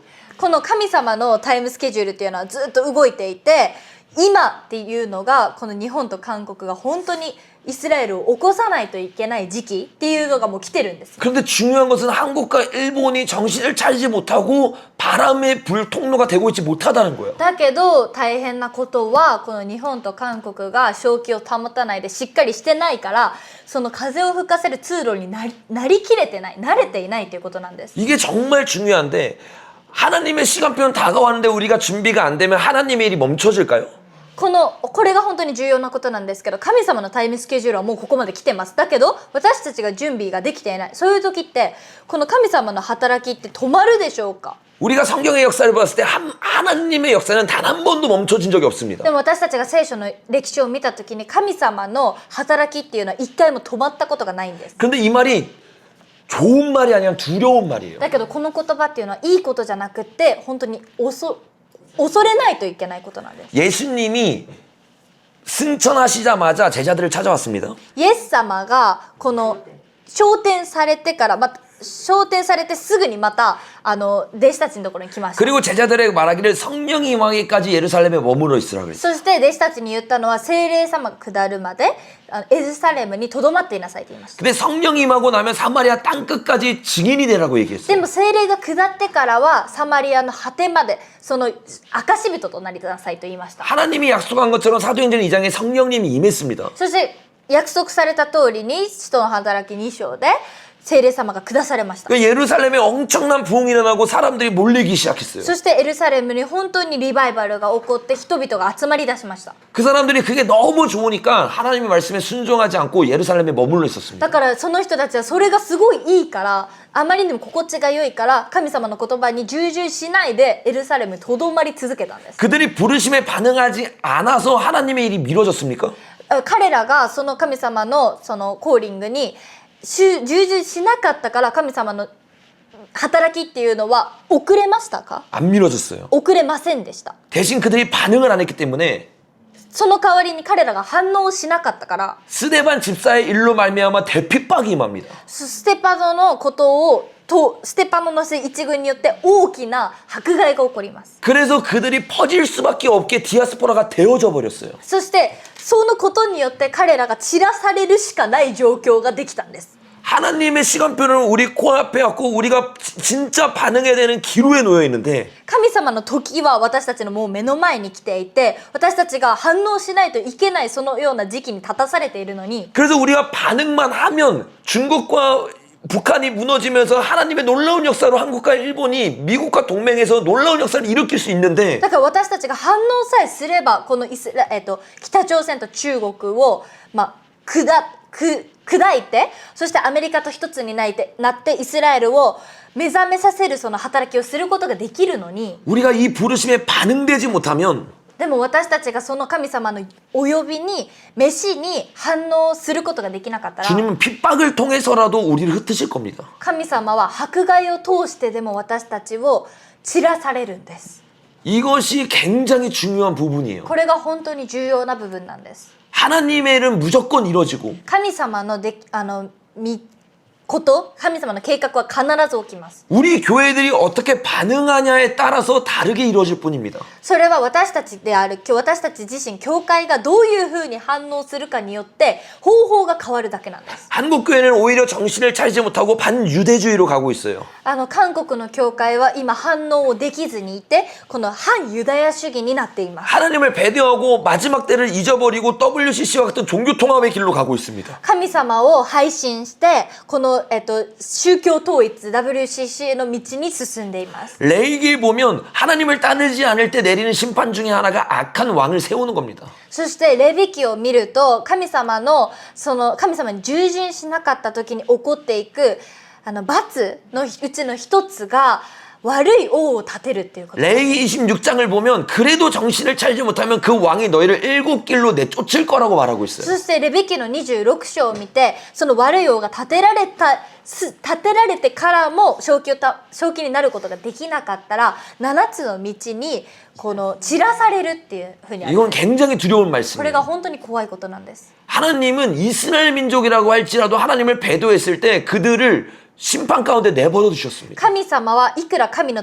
民であるイスラエルの民であったとしても、神様のことに従順しなかった時、それを全て散らされて罰を下された方です。 지금 대한민국에 일어나고 있는 부정선거와 말도 안 되는 악한 왕이 세워지는 것은 단순히 정치적 문제가 아니에요. この今韓国で起こっている本当に不正選挙が行われて、そして悪い王が立てられているっていうこと、これは決して普通の当たり前のことではないんです。 하나님이 주신 부르심을 교회가 놓치고 부와 명예, 권력이 멀어버렸기 때문에 일어난 현상입니다. これは神様の民である教会がその富と権力、そういうものにこの目がくらんでしまったゆえに起こったことなんです。 이 악한 왕이 세워졌을 때라도 정신을 차려야 되는데 만약에 그걸 못하면 한국은 실제로 디아스포라가 될 수 있습니다. そしてこの悪い王が立てられて、韓国が悔い改めを持って立ち返らないといけないけど、それすらもできなかったらディアスポラになるんです。 저는 욕먹을 각오하고 이것을 계속 외쳤어요. だから自分は伝道師先生は本当にそれを周りから批判される覚悟を持ってこのことをずっと叫んできま 근데 した。 이전에 외칠 때랑 전혀 느낌이 다릅니다. だけど以前までこの言っていた時と今っていうのは全然その感じが違うんですね。 왜냐면 예전에는 이란의 핵무기가 부러지면 이런 일이 일어날 거야 라는 그냥 어떤 추상적인 이야기였다면 なぜならその前まではこのイランのその弓が砕かれたら起きるだろうみたいな、そういうなんか抽象的な感じだったんですけど、 지금은 우리 눈앞에 이란의 핵이 부러지고 있는 거예요. でも今は自分たちの目の前でこのイランの弓が砕かれているんです。 그 다음은 동쪽 나라들에 있는 교회들의 선택인데 우리가 가만히 있는 거예요. そしてその後からはこの東方にいる私たち教会の選択なのに、選択をしなきゃいけないその立場にいるのにじっとしてるんです。 그래서 제가 이 문제에 대해서 깨닫고 기도하며 한국을 위해서 설교를 준비하고 있을 때 そして私がこのことについて気づいて韓国の教会のメッセージのためにこう準備している時に、 주님이 이 이야기를 반드시 일본에 가서도 전하라고 얘기하셨어요. 神様がこのことを必ず日本で行って日本でも伝えなさいという思いをくださりました。 왜냐면 이것은 한국에 대한 이야기가 아니라 일본에도 정확하게 적용되는 이야기이기 때문입니다. なぜならこれは韓国だけの話ではなくて日本にも絶対この適用する話だからです。 일본에 정말 뜨거운 부흥이 일어날 것이냐 아니면 하나님이 일본을 보트피플로 흩으실 거냐는 중요한 기로에 놓여져 있는 거예요. だから今っていうのは日本も本当に大きなリバイバルが起きるそのような時期なのか、この苦難の道に生かされるそういう時期なのか、この二択の場所なんです今。 오늘 여러분이 이 얘기를 먼저 들은 거에 대한 이유가 분명히 있을 겁니다. 皆さんがこの話を先にこの場所で聞いたっていうのには必ず何か意味があると思い 그리고 ます。 이것은 일본어와 일본 썸네일로 우리 채널에 올라갈 거예요. そしてこのことは日本語で、そしてまた日本語のサムネイルで FT のそのチャンネルに上がります。 분명히 일본에서도 흩어진 곳 가운데 이 이야기를 듣고 있는 자들이 있을 겁니다. そしてこの日本でも散らされたこの地の中でもこの御言葉を聞く者がいるはずです。 제가 여러분에게 저주하기 위해서 이 땅에 온 게 아닙니다. 私は皆さんを呪うためにこの場所に来たんじゃありません。 한국을 저주하기 위해서 그런 설교를 한 게 아니에요. 韓国を呪うためにこういうメッセージをしているわけじゃありません。 우리가 하나님께 반응하여서 그 부르심의 성취를 이루는 영광스러운 나라가 되고자 하기 위해 이것을 나누는 겁니다. それは私たちが神様の言葉を聞いて従順してその神様の国をこう立てていく、成就させていく、そういうものになるためにこのメッセージをしているんです。 그러나 우리 한국과 일본의 교회들이 반응되어지지 못하고 여전히 제약 가운데 머물러 있다면 우리는 정말 땅을 치며 후회하게 될 거예요. だけど今このように日本と韓国が主に立ち返らずに、また主の言葉に反応せずにいるならば、将来本当にこのもう地団打を踏むようなそういう悔しい思い、悲しい思いをするはずです。 물론 그 끔찍한 상황과 환경 가운데도 심령이 가난한 가운데 주님이 그들의 마음에 불을 붙일 겁니다. そういうもちろんそういう場面に置かれたとしても、貧しい心の貧しい人たちの心に火をつけてくださるはずです。 지금 가만히 있을 때 주님께 돌아오지 않기 때문에 그 가난한 심령을 통해서 주님이 그들을 돌아오게 하고 이스라엘을 향하게 할 거예요. 今じっとしている神様が何もこの罰を下されていない時にそういう動かないならば、私たちを本当に苦難の道に落とし込んででもその貧しい心を持ってそのイスラエルのために動くようにさせるはずです。 그래서 일본의 중보자들은 지금부터 일본을 위해 기도해야 됩니다. だから日本の取りなし手っていうのは今から日本のために祈らないといけないんです。 제가 이 말을 하기 위해서 온 거예요. 私はこの話をするために日本に来まし 지금 た。 일본을 위해 기도해야 된다. 今は日本のために祈らないといけない時期。 아브라함처럼 소돔과 고모라를 막고 주님 앞에 눈물을 흘려야 되는 겁니다. アブラハムのようにソドムとゴモラのために涙を持って祈らないといけない時。 주님 일본에 의인 10명이 있습니다. 神様、本当に日本に義人10人がいます。 진노 중에도 궁유를 잃지 말아 주십시오. 本当にその罰の中でも憐れみ、慈しみを捨てないでください。 그리고 다시 한번 일본 청년들 가운데 하나님의 부흥이 일어나게 해주십시오. そしてこの日本の民の中で神様のリバイバルが起こるように 그 してください。 이스라엘 향해서 달려나가게 해주십시오. そしてイスラエルに向かって走っていくことができますように。 여러분 그 기도가 지금 일본의 절실히 필요할 때인 거예요. 皆さん、本当にその祈りが今の日本に必要な時なんです。 한국도 그거를 위해서 저희 교회에서 계속 날마다 기도하고 있습니다. そして韓国でも私たちの教会ではそれのために一生懸命祈っています。 여기 오면서도 이야기를 나눴지만 일본에서도 7월에 지진 이야기들이 계속 있잖아요. 本当にここに来るまでも分かち合ってた話で、日本に7月に大地震が起きるっていう予言がありますね。 저는 그 이야기들이 그냥 이런 전체적인 문맥 가운데 말고 그냥 보았을 때는 일어날 수도 있고 안 일어날 수도 있고 이렇게만 생각을 했어요. 私はこういう、全体的なことを考えずにそのことだけを見たときは、起きるかもしれないし起きないかもしれないしとだけ思ってたんです。 그리고 저쪽 세력들은 합을 하는 무기를 통해서 실제로 기후를 조작할 수 있습니다. そしてこの向こうの勢力っていうのは実際的にこの気象を決めるそういう機械を持ってコントロールすることができます。 중국이 무너지고 있는 시즌, 북한이 열리고 있는 시즌 가운데 한국과 일본이 정신을 차리면 세계를 제패할 수 있기 때문에 실제로 일본을 다시 무너뜨리려고 지진도 낼 수 있겠구나라는 정도로만 생각을 했어요. 今中国がだんだん崩れてきていて、北朝鮮が開かれているシーズン、日本と韓国が一つになってこう行こうとしている時なので、確かに日本のことを攻撃する可能性は全然あるなとは思っていました。 여러분 그 책의 예언이 진짜 예언이라고 생각하는 건 아니죠? 皆さん、この本に、その漫画の本に書いてある予言を、実際本当の予言だと思ってませんよね。 예언이 아니라 계획하고 있는 겁니다. それは予言ではなくて計画です。ただの 그러니까 그 계획 가운데서 일본을 무너뜨릴 수 있겠다라는 생각만 했는데 皆さん、だからその計画の中で日本を打ち負かすそういうことをするかもしれないなとは思ってたんですけど、 그런데 이런 성경적 문맥 안에서의 지금 이 상황을 보니 더 심각한 거예요. でそういう聖書の文脈とかを見てこのことを見たときに、これは思ったより深刻な事態なんです。 하나님이 허락할 수밖에 없는 상황으로 흘러가고 있는 거예요. 神様が許可をするしかないそのような状態へとどんどん状態が流れていってる。 그래서 지금은 그 지진이 일어나느냐 안 일어나냐에 집중하는 게 아니라 だから今私たちはその地震が起きるのか起きないのかに集中するのではなく、 이 일본을 살리기 위해서 목숨 건 집중된 기도가 필요할 때인 だから 거예요. この日本を生き返らせる、この日本を起きさせるそういう集中した祈りが必要な時。 저는 정말 여러분들을 중보자라고 생각하고 일본의 기도의 집이 세워졌다고 생각을 해요. 私は本当に皆さんのことを日本のための取りなし手だと思うし、そのためのこの祈りの家だなと思います。 그래서 이 시즌 가운데 여러분이 일본이 깨어나서 같이 이스라엘을 깨울 수 있는 민족 될 수 있도록 기도하기를 예수님을 축복합니다. 本当にこのシーズンの中で私たちが本当に立ち上がって本当にイスラエルを起こすそのような民族になることを祝福します。 자, 잠깐 기도하겠습니다. 短くお祈りします。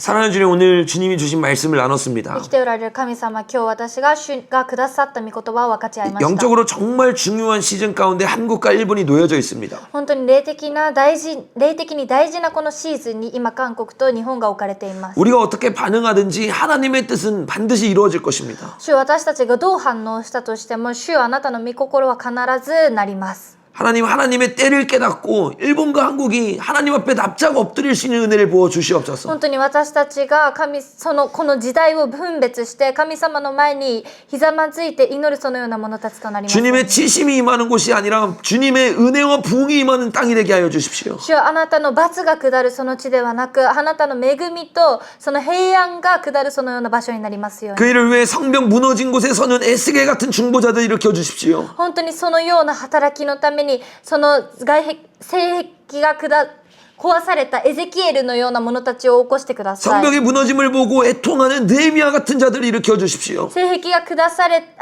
されてしまったことに対して涙を持って祈るネヘミヤのようなものを与えてください。 그래서 이 마지막 때 한국과 일본이 そしてこの終わりの時代に韓国と日本が 계시록에서 예언되어 있는 동방의 바람을 불 수 있는 통로 되게 하여 黙 주시옵소서. 示録に予言されているその東からの風を吹かせるそのような者たちになれますように 그렇게 나실 주님을 기대하며 예수님의 이름으로 기도드렸습니다. そのようになされる主に期待してその皆を通してお祈りします 아멘. 우리 일단은 제가 나눠야 되는 내용들은 다 나눴습니다. 一旦は私が分かち合わないといけない内容については分かち合いました 시간이 많이 지났지만 혹시 질문이 있으시면 잠깐 짧게라도 제가 대답을 하고 우리가 마쳤으면 좋겠어요. ちょっと時間がいっぱい過ぎちゃったんですけど何か質問などがあれば短くでもちょっと返事しようかなと思うんですけどどうですか質問ありますか 뭐 아무거나 괜찮습니다. 何でもいいです なんかその神様の計画の中で待ってるっていうもんやというのも、ちょっと思ってたけど、その自分たちのその反応の仕方反応の仕方でこう神様がこう許可を下すかどうかっていうので、なんかそう結構こう風に落ちた部分が全体的な話聞いて 그 하나님의 계획 아래서 지금 일어나고 있는 일이 다 벌어지고 있다는 거는 알고는 있었는데 우리가 어떻게 반응하는지에 따라서 그 반식이 달라진다는 게 뭔가 좀 네, 납득이 많이 됐어요. なんかまあその日本のトップのためにもこう祈っていくってことは大切やなっていうのはすごく思いました。 이제 그 일본의 전체인들을 위해서 기도하는 게 굉장히 중요하다는 생각이 다시 들었어요. 아멘. 네.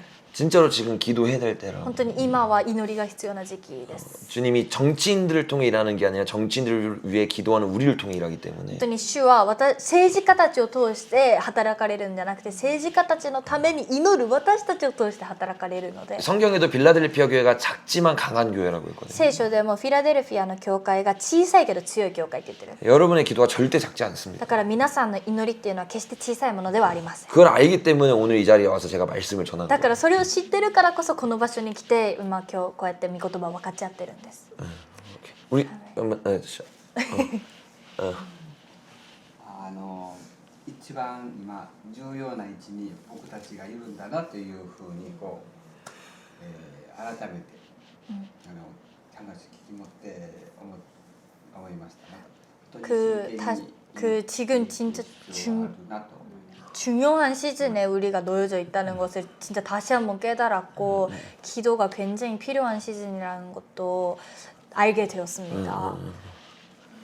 그 일본이 제가 생각하기엔 진짜 신부의 영성을 전 세계에 퍼뜨릴 나라 중에 하나라고 생각해요. 日本って本当にその花嫁の霊性をこの全世界に広めていくそういう民族だなって思うんです。 그 깊은 예배의 영성이 그냥 DNA 가운데 묻어 있는 걸 제가 올 때마다 느낍니다. 本当にこの深い礼拝のこの霊性っていうのがもう DNAレベルのその深いところがあるなっていうことを来るたんびに感じます。 한국은 막 뚫어내는 영성이라면 韓国がこうなんか打ち破っていく祈りだとしたら 그 일본에 있는 그 깊은 영성이 또 따로 있어요. この日本にはこの深いその霊性っていうのがまた別にあるんです。 그래서 정말 이게 하나로 연합되어서 나아갈 때 강력하게 파워풀함이 있을 거라고 저는 생각을 だか 합니다. らこの日本と韓国の霊性が一つになって出ていった時に本当にパワフルなものになるとは思います。 그래서 그거를 위해서도 같이 기도해 주시면 좋을 것 같아요.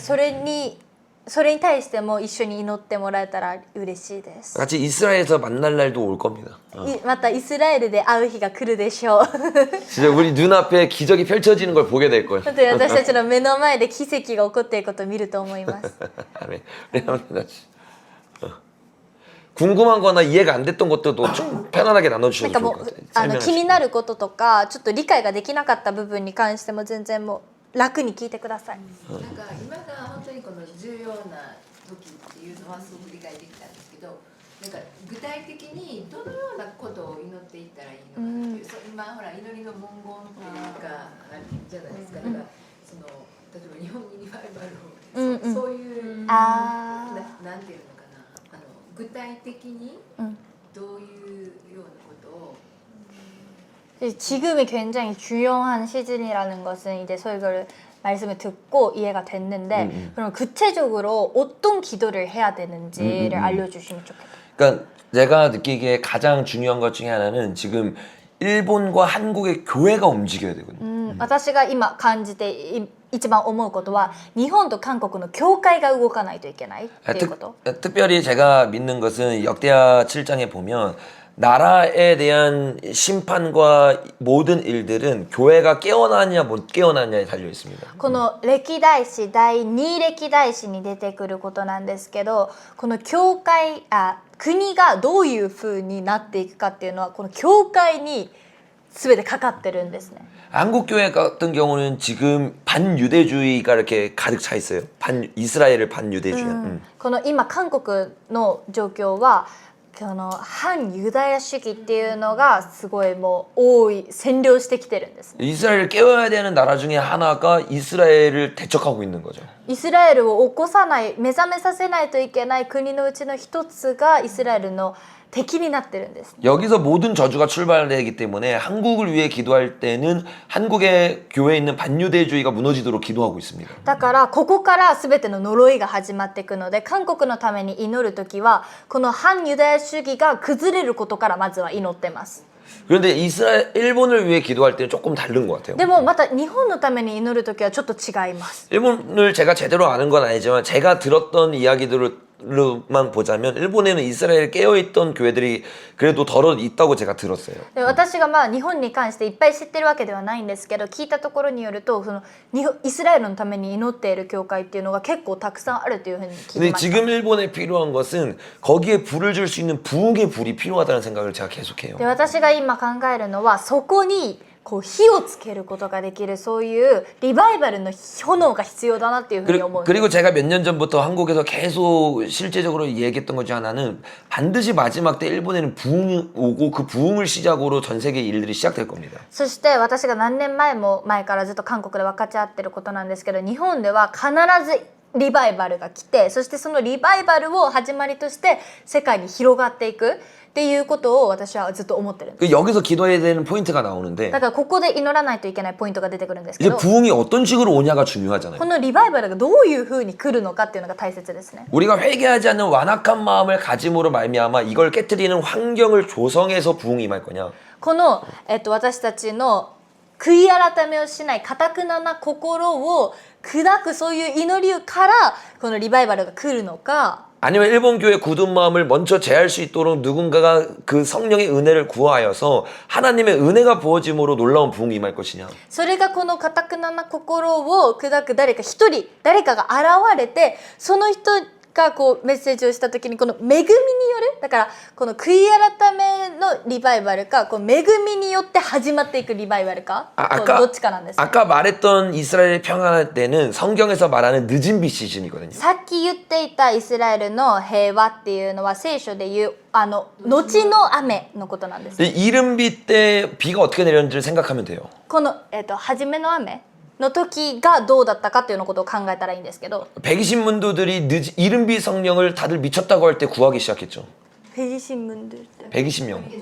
120さっきの120人の人たちがその精霊に狂ったって言われるくらいの時にこの初めの雨が下りました。 그것처럼 지금 이 시즌에 일본의 늦은 빛 성령을 구하는 자들이 일어나야 되는 それ 거예요. と同じようにこの日本に後の雨を求める日本の民たちが起き上がらないといけないんです。 우리의 굳은 마음, 이 우상이 가득한 그 모든 것들이 깨어질 수 있는 성령의 역사가 일어나도록 기도할 때 하나님 역사하시는 だ 거예요. からこの偶像の多いこの私たちのこの堅くなな心を砕いてくださいっていう祈る時にこの後の雨が下ると思う。 그래서 그냥 그동안의 부흥을 일본에 부흥을 주십시오라는 기도와 だから今までのこの日本にリバイバルを起こしてくださいという祈りと 이 모든 진리를 깨닫고 나서의 기도는 전혀 다른 기도가 되는 겁니다. この真理を全て分かった後のこの祈りっていうのは完全に違うもの変わったものになるんです。 그냥 오면 좋고 안 오면 말고가 아니라 사활을 걸고 부흥을 구하는 기도가 이제 일어나야 되는 거예요. だからこのリバイバルが起きたらいいし起きなかったらちょっと残念っていうくらいの気持ちじゃなくって本当に死活問題なんです。このリバイバルを起こしてくださいっていういう心持ちが大切 그래서 영상이 올라가면 여러분들도 일본 사람들에게 미친 척하고 다 보내주세요. だから皆さんこの動画が YouTube アップされたらちょっと狂った人を演じてちょっともういろんな人に共有してください 한 사람이라도 더 깨어나야 됩니다. 一人でも多くの人が目覚めないといけない時期です 그래서 각 지역에 그 기도하는 자들이 일어날 때 저는 하나님이 놀라운 일들을 행하실 수 있다고 믿습니다. だから私はこの場所でまた一人二人とこの一緒に祈る者たちが起こされていった時に神様の驚くべき宮座が起こると信じます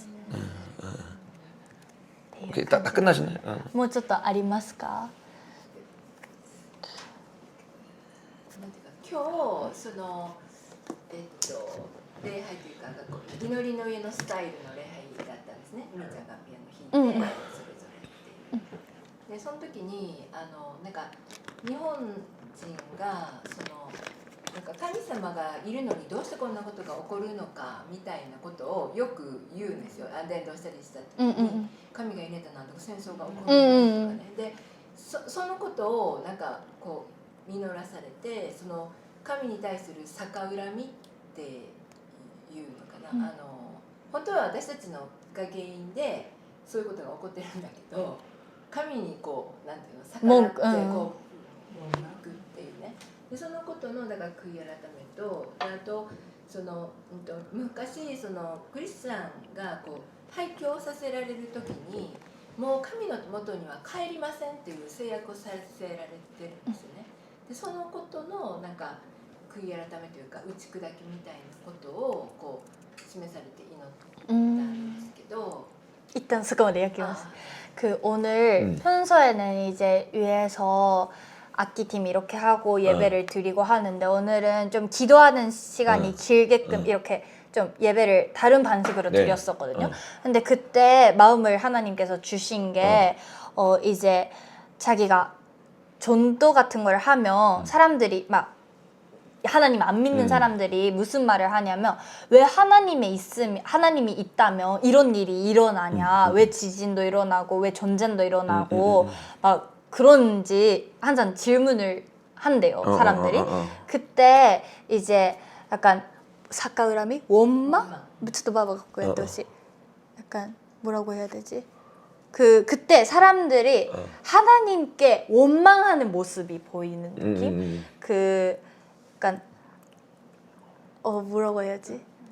逆恨みをそれを悔い改めさせられる 그 원망하는 것에 대해서 회개를 해라라는 마음을 주셔서 그거를 대신 이렇게 회개를 하셨다는 것이랑 또 하나 있는데 まあ素直に神様のもとへ帰れますよ 그리고 옛날에 이제 계약을 맺은 게 계약을 맺은 게 있어요. 옛날 시기에 이제 일본에서 막 기독교인들 죽이는 그런 사건들이 있었잖아요. 그때 어떤 계약을 맺었는데 그 계약의 내용이 이제 더 이상 하나님께 돌아가지 않겠습니까? 이런 서약이 있었어요. 그래서 이제 일본 조선들이 한 그런 약속, 계약이 지금도 계속 이어지고 있다는 걸 느껴서 그거에 대해서 또 회개하는 마음을 주셔서 회개를 했었어요. 네. 오늘 아침에. 네, 오늘 아침에. 일단 その廃墟のことに関して悔い改めさせられたっていうところまで言いました今。しなきゃいけない。廃墟させられるときに、もう神様のもとへ二度と帰りませんっていう制約、もうそれはいいと。でだからそれを砕いたっていうかその誓いをそれがあるとやっぱり心が使えて帰れないじゃないですか、私誓ったのにっていうので、だからその契約を砕いたっていうか、だからその2つのことをまあこう祈らされたんですけど、だからなんかそういうことを祈ればいいんですか？ 그래서 그런 약간 그러니까 그런 계약을 했는데 했기 때문에 이제 그 순순하게 돌아갈 수는 없잖아요. 네, 네. 그렇기 때문에 그런 마음을 주셔갖고 그거에 대해서 그건 돌파하는. 그러니까 주님이 이렇게 일본을 위해서 실제적으로 무엇을 기도했는지 알려주고 있는 것 같아서 너무 なん 감사하다. か本当に主が日本のために具体的にどう祈ればならないのかっていうことを本当に具体的に教えてくださってるようですごい感謝です。 분명 그런 남은 자들의 기도가 계속 일본에서 올라가고 있을 거라고. 本当にそういう残された者たちの祈りが当に天に昇っていくっていうこと. 그래서 아까 질문을 마지막에 하신 게 이렇게 그러니까 하나님이 주신 마음을 받고 그걸로 회개를 하면 되는 건가요? 라고 너무 잘하고 계신 것 같다고. まあ神様がくださった思いに従ってこうやって悔い改めをする それが一番本当にいい方法だと思います. 우리가 아까 이제 시편에 제가 시간이 없어서 안 나왔다고 역대상에 안 나왔다고 말했던 내용 중에 보면 시편의 모든 내용들은 예언적 기도와 찬양이었습니다. その私がさっき時間なくて分かち合えなかった部分なんですけど、詩篇に出てくるすべての祈りっていうのは霊的でその予言的な歌と祈りなんです。 그리고 그 기도 예언적 기도는 굉장히 파워풀한 힘이 있어요. 予言的な祈りっていうのは本当に力強い力があるんです。 얼마나 파워풀한 힘이 있냐면 どれくらい力強いかって言ったら 아까 우리가 다니엘서 9장을 나눴잖아요. さっきダニエルの9章を分かち合いました。 정확하게 성경을 보면서 예언적으로 70년이 아니라 70일에 대한 기도를 하게 됐죠.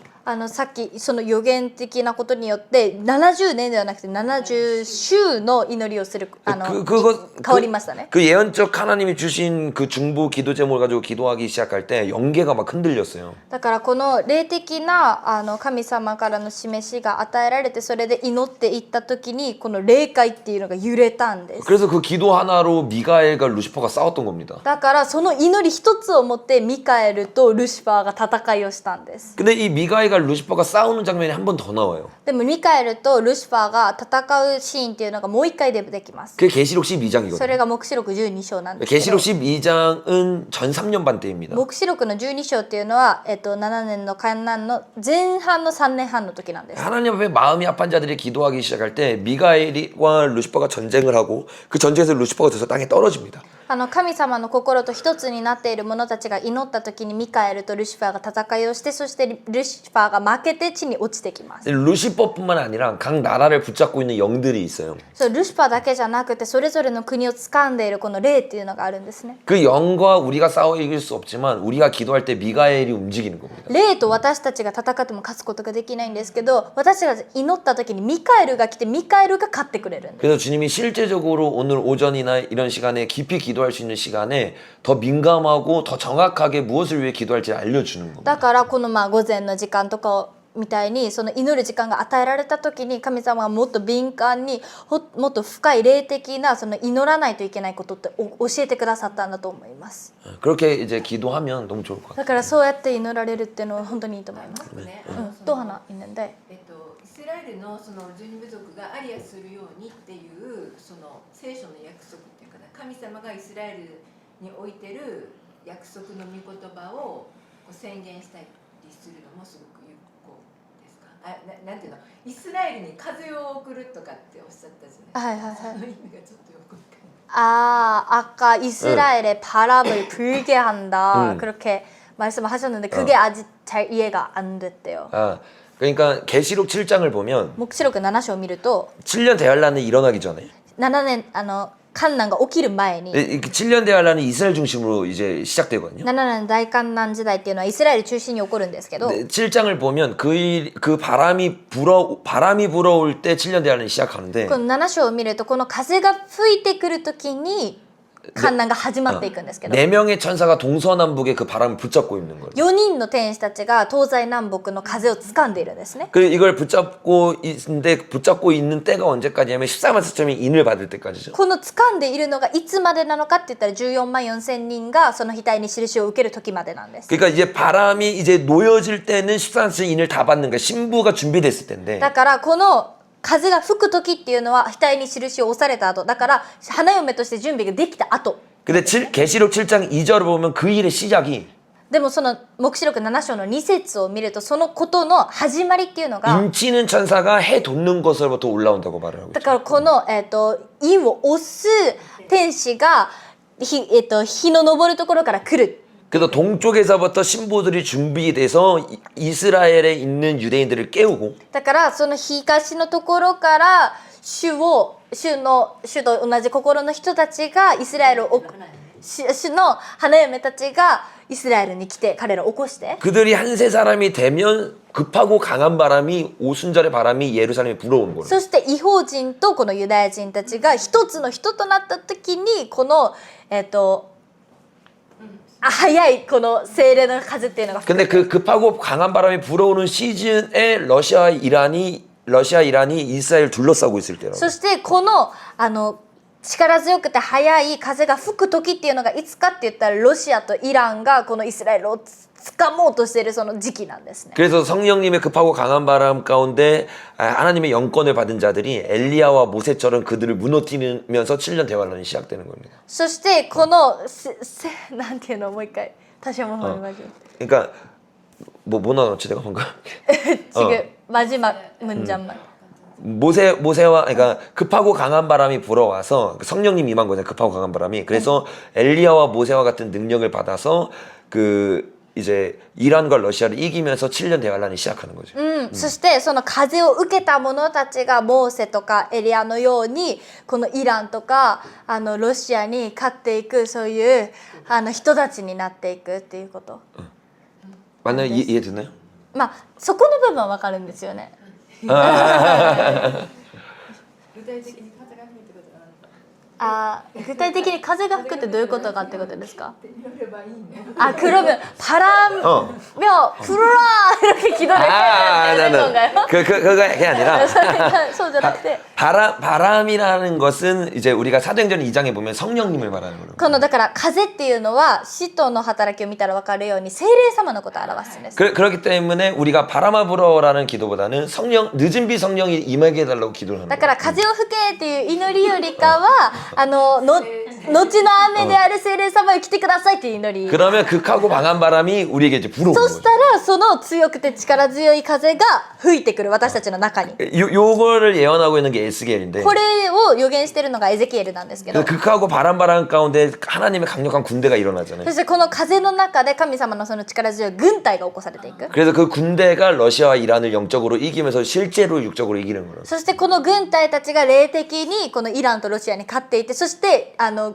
実際に肉的にもこれに勝っていくってこと。 그래서 우리 교회는 그 이제 요거를 깨닫고 나서부터 그 오순절 기간부터 지금까지 120문도처럼 늦은 비 성령을 구하는 기도를 하고 있다고. だから私たちの教会ではそれに気づいてからはずっとこの120人の生徒たちのように後の聖霊を後の雨である聖霊を求める祈りっていうのをしてます。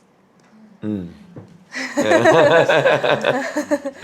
吹けじゃなくて聖霊様っていう感じ。 마지막으로만 나눌까요? 사이거니 나중에 교회 안 나눌 수 있으니까 늦었으니까. ちょっともう遅いから時間が。なんか今日までの間にその幕屋のことを少しだけちょっと勉強中で、子を満たすっていうの死聖女聖女に満たすっていうようなことを今ちょっと勉強中なので、死聖女にこの子をこの煙で満たすっていう、それがそのこうっていうのが何かって言ったら神様の御心に沿った祈りだっていうようなふうに聞いたんですけど、ここまで一旦待ってそれが今日聞いたことにつながるんじゃないかなって思いました。 그 오늘 말씀 들을 때까지 이제 혼자서 그 성정에 대해서 공부를 하셨었대요. 근데 거기서 지성소에 그 기도의 향을 그 기도의 향이 아니라 그냥 향을 뭐라고 해야지? 탕을 충만하게 한다? 라는 그것을 공부하면서 그 향이라는 게 그 하나님의 마음이랑 합한 그런 기도라는 것으로 이렇게 자기가 알고 있거든요.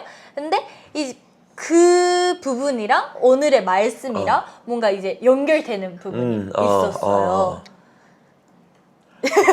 그 이제 그 성막을 공부한다고 하면 오늘 말씀이 더 잘 이해가 됐을 겁니다. 多分聖女そういうところについて勉強してたら多分今日の部分がもうちょっと理解ができたんじゃないかなと思うんですけど。 왜냐하면 그 성경은 창세기부터 요한계시록까지 성막 중심으로 다 이루어져 있어요. なぜなら聖書っていうのは創世記から黙示録まで全て聖女中心でできてるから。 성막이 성전이 되고 幕屋が聖女になっ 그게 て 교회가 되고 そしてこれが教会になる。 또 계시록 15장에 보면 증거장막 성전이 내려오죠. そしてこの黙示録の15章を見たら証の幕屋である聖女が降りてきますね。 그리고 이 성막을 우리가 이해해야지만 하나님의 일하는 방향을 이해할 수 だから 있는데 私たちがこの幕屋について理解をしたときに主のその求めておられる方向がわかる。 성막과 성정은 늘 동에서 서로 갑니다. この聖女と幕屋っていうのはいつもこの一緒に進んでいくんです。 그래서 이걸 이해해야 시편에서 동이 서에서 먼 것 같이 내 죄를 멀리하십시오라는 말이 이해가 되죠. だからこのことが理解できたときに詩篇で言う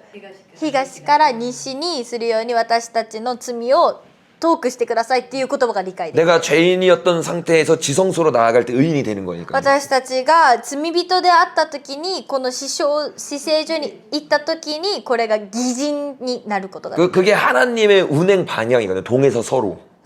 それが神様の方式なんです。この、西から東から西っていうのが。 그래서 느헤미야를 보면 52일 동안 성벽을 세우거든요. ネヘミヤを見たら52日の間この壁を立てていくんですけど 그때 10가지의 문을 세웁니다. その時10個の門を作ります。 첫 번째가 양의 문에서 시작해요. それ1つ目が羊の門からです。 그리고 이제 제자의 문 そして生徒이렇게 弟子の門 이렇게 쭉쭉쭉 가면서 동쪽으로 가면 そしてずっと10個あって東側に行ったら 동쪽 문이 샘문이 있고 샘. この東側に行ったらセム 샘물. 泉の門があります。 이 샘물에 대해서 아가서는 신부라고 말하죠. 샘이 신부다라고. そしてこの泉に関して画家では何て言ってるかって言ったらこれは花嫁のこと。 그 다음에 수문이 나옵니다. そしてその後に水門のことが出てきます。 수문에서 회개가 일어난 거 아시죠? そしてこの水門を通して悔い改めが起こる。 그리고 수문 뒤에 마문이 나와요. 마문. そして水門の 그 ところ 기병 には 말 타는 마문. 馬の門が出てきます。 그러니까 신부가 회개하여서 군대로 준비되는 걸 말하는 そ 거잖아요. してこれっていうのは花嫁が悔い改めて軍隊になる。 그리고 동문이 나옵니다. そしてその次に東の門が出てき 그 ます。 동문을 신부가 회개하여 군대에 대해서 준비하는 거예요. そしてこれっていうのは花嫁が悔い改めて軍隊になって準備するってい 그 うこと。 마지막 문이 하미갓 문이거든요. そして一番最後の門が 그냥 그 단어 자체가 ハミカの門っていうんですけど、 그 원어 뜻이 뭐냐면 심판주라는 뜻이에요. このハミカの門の言語の意味が何かって言ったら裁きの主って意味です。 그래서 동방에 요게 저기 느헤미야의 성벽의 구속사적인 의미인데 これがネヘミヤの聖壁の構造的な話なんです。 여기서도 동방의 신부가 준비되어서 문을 준비하면 심판주가 들어간다고 이야기하고 있죠. ここでもこの東方の花嫁が準備ができて行った時にその裁きの主が来られるっていうことです。 근데 그 준비된 신부가 늘 계시록에 보면 하는 게 기도입니다. そしてこの、準備された花嫁っていうのが黙示録を見るとこの準備された祈りのことを表している。 그래서 계시록 6장과 8장을 보면 방금 말했던 그 향 얘기가 나와요. そ 향. して黙示録の6章と8章を見たらちょうど破産されていたその香りのことが出てくるんで 그 すけど 향을 성도의 기도라고 こ 표현합니다. の香りのことを生徒の祈りっていうふうに証言してます。 그리고 그 향이 하늘에 있거든요. この祈りっていうのは光は天にあるんですね。 이게 光は 증거장막 성전이에요. このことが証の幕屋のことなんです。 놀라운 건 우리가 기도하는데 그 기도가 하늘에 향해서 울려 퍼지면서 24장로들과 함께 예배드려지는 겁니다. そしてこのびっくりすることは私たちの祈りが天に昇ってそして天の証の幕屋と一緒に礼拝を捧げる。 그래서 24 그래서 節 제대로 된 기도는 그러니까 나를 위한 이기적인 기도는 땅에 떨어지지만 だから自分たちのための自己的な祈りっていうのは地に落ちます。 성경적 기도를 할 때 하늘의 카이로스의 시간대로 움직이는 거예요. だけど聖書的な祈りをした時聖霊による祈りをした時にその天のカイロスが動いていく。 그래서 아까처럼 미가엘도 움직이기 そして 시작하고 ミカエルも動き出し 성령의 역사가 일어나기 その 시작합니다. 聖霊の働きが起こり出す。 그게 방금 최근에 공부하고 있는 성막과 정확하게 일맥상통하는 이야기예요. だからそれが最近勉強されている幕屋と本当に全て一致するっていう部分なんです。他にありますか？なんかそのどういうことかな具体的に祈りの工程と思ってたのが今日聞いてこれかって分かったよっていう感じの話。 이제 그 기도의 향이라는 게 기도 어떤 엄청 구체적으로 뭐지라는 생각을 했었는데 오늘 이렇게 말씀을 해주셔서 와 이거구나라는 걸 아멘, 깨달았어요. 아멘, 아멘. 진짜 중보자 가족이네요. 本当にこの 진짜. 鳥なしの祈りの家族ですねって 하여튼 오늘 만나서 너무 반갑다고. 本当に今日またお会いできてすごく嬉しかったです 다음에 또 만나기 전까지 우리가 이렇게 같이 말씀을 놓고 기도하고 또 같이 이렇게 교제하면 너무 좋을 것 같습니다. また次会う時までこうやって祈られててそしてまた来られて分かち合い一緒にできたらなと思います 너무 늦은 시간까지 감사합니다. 遅い時間までありがとうございます